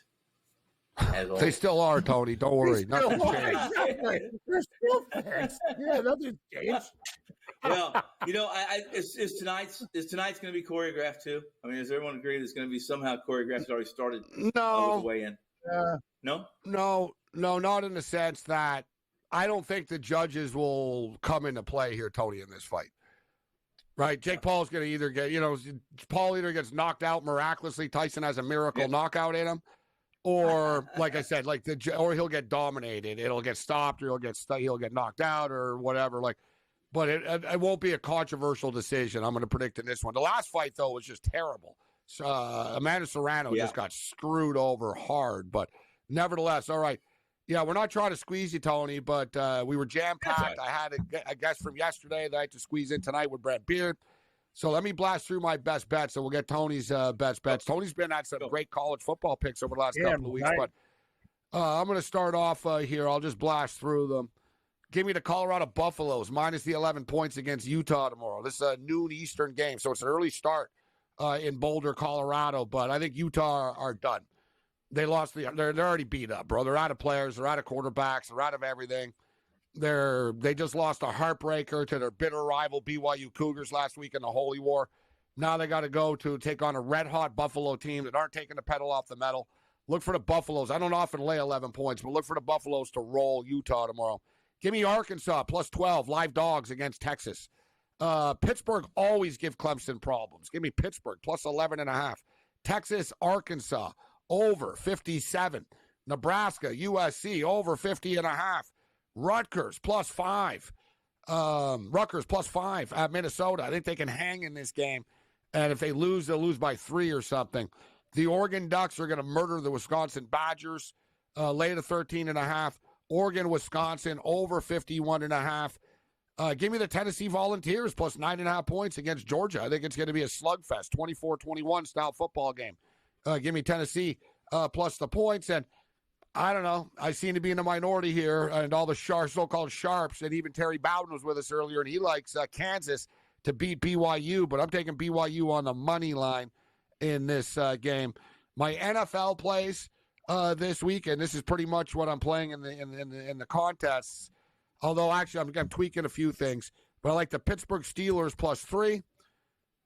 The Tennessee Titans. The first time this year I'm taking the Tennessee Titans. Yes! The Titans +6, Cam, against the Vikings. Spread's too high. I love it. It is too high. Minnesota's been really Buffalo struggling Bills. lately. Yeah, Buffalo Bills, money line to beat the Kansas City Chiefs. Denver Broncos, money line to beat the Atlanta Falcons. And the LA Chargers, money line to beat the Cincinnati Bengals. And I actually think the Texans will kill the Cowboys on Monday Night Football. But Captain Kansas City in the house with us. Look at this. Tony Finn. Yeah. I'm so sick of that logo, and I don't want to. All right, we'll get down to business. Who wins the game, Tony? Buffalo or Kansas City, in your opinion? Well, it's a good game. It's always been a good game when these two play, despite the fact that Buffalo and Allen have struggled to beat Kansas City. I have a hard time. Pushing Kansas City aside in this game, getting points. We've talked about this, Gabe, Cam. Kansas City getting points, Mahomes getting points. It's the play. I'm taking Kansas City plus the points. Okay, he's 11-3. 11-3 outright as an underdog. Mahomes 12-1-1 as an underdog against the spread. All right, Tony, get your best bets ready for the other side. What do you think, quickly, Tony, of the Kansas BYU game? You on Kansas here? I like Kansas. I like Kansas for a lot of reasons. I think BYU is a little bit I think they've played far above their pay grade. They've been great. But I'll take Kansas absolutely at altitude. They got the Mormon magic. They're blessed by Brigham Young himself.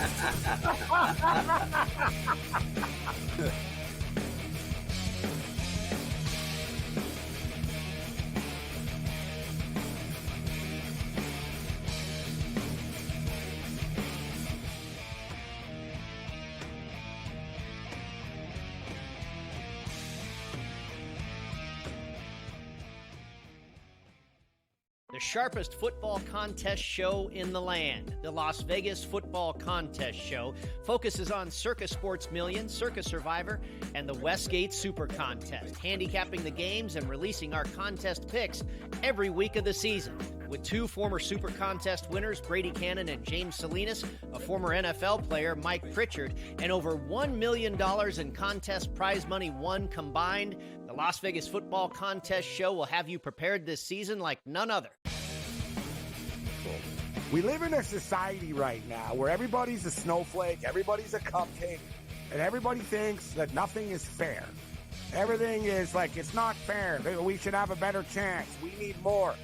You know what? I'm old enough to remember when you needed to have a perfect goddamn record to win a college football championship. That's the way it was. 11-1, too bad. Sports Rage tonight, only on SportsGrid. Grandma Bear, who owns the football team, probably comes in, gives a little, oh, man, you're such a good little boy out there. Congratulations, the way you coach this football team. I'm never going to fire you. Totally, I missed you pinching your own cheek as I was that's what your looking down grandma and did does, not right? know we were getting. Oh, Donnie, you got such a good show there with that guy named Ben. Like, that's what your grandma would do to you when you go see her on Thanksgiving or Christmas, The Early Line, only on SportsGrid.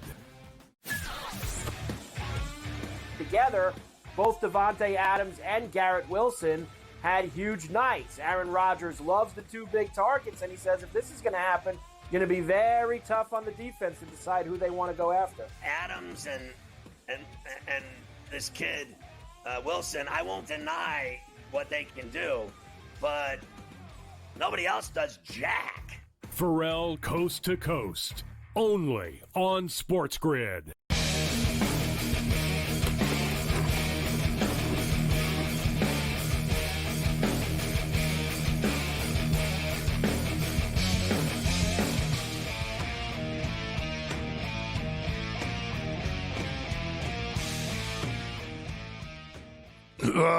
I need points. And you know what? There's 3 minutes left. They're going to put that on my tombstone. I need points. First and 10.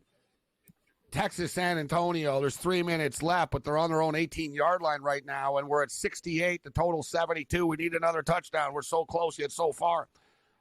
It's 17-13 for the Washington Huskies over UCLA. The number was 4.5, so it's right on the number right now. They're just starting the fourth quarter. Arizona is up 10-3. Any opinion, Tony, on Arizona and Houston? Did you have any opinion on this game coming into it? I've been fading Arizona all year, but it's difficult to fade Arizona against this Houston team. So I didn't play it, but I've been on home team here, Arizona. I did take Arizona, not with a lot of confidence or faith, but just because I didn't think Houston could win 3 games in a row. and also, I figured Arizona were kind of actually due. All teams sort of have that last one. Friday night, national television, they'll get up for this. Okay, Tony, like I said, my apologies for the lack of time, but what do you got for us? What are your best bets this weekend? College football or NFL? Your choice. I'll tell you what. Or college basketball. I got one. I got one of those. We'll go real quickly. I'm taking Creighton and laying a big number against UMKC, Summit League UMKC. This is a mismatch. This is a UMKC team scored actually 120 and change in their season opener against Kansas Christian, and then just got beat by 26 so last game. But this is a good Creighton team. Good Creighton team. They win by 30 plus. I think easily. In fact, they wouldn't surprise us win by 40 over this UMKC team. In college football, Tony. Let me just jump in here. Unbelievable. We just got a late touchdown. They didn't need it, but they scored anyways on a massive play. I don't know. Was it a big run? Texas San Antonio now up 48-27. So it goes over to 72. We get to 75. Better late than never. Game gets there with 2.5 left. All right. Sorry, Tony. Go on. That's okay. Good stuff. I'm going to be contrary with you. Arkansas, kind of injury to play. There's a lot of question marks about this team going in to tomorrow's game, despite the fact that it's going to be in Arkansas, against the Texas defense that ranks causes and creates havoc beyond measure. Offensive line for Arkansas, damaged goods. I like Texas in this game against Arkansas. I like them big. I just don't see how the Hogs, they're just not explosive enough for balances. Much as Texas, I think it's a bad matchup. Give me Texas minus the points on the road. Secondly, Hawaii, Utah State. This is a mismatch. Utah State, there's no defense worse than Utah State, save Kent State in FBS football. And as good as the Warriors are against the run, and we showed that against UNLV. We had them last week, remember, plus 14 against UNLV. They're minus 2.5 in the mainland tomorrow. That speaks volumes to this matchup. Give me Hawaii minus the 2.5, the 3 over the Utah State dysfunctional Aggies, and I gave you the college basketball. As far as the NBA, NFL goes, I like Detroit. I like Detroit. And I like them to get such a lead that my top prop is under Browns. Under, I think I don't remember. I think off the top of my head, 78.5 yards receiving, under the 78.5. That's my weekend forecast. Tony Finn, because you think the Lions are going to smoke the Jacksonville Jaguars, 13.5-point favorites. Cam, Grey Cup, your final, you're standing by your decision that the Winnipeg Blue Bombers are going to win big.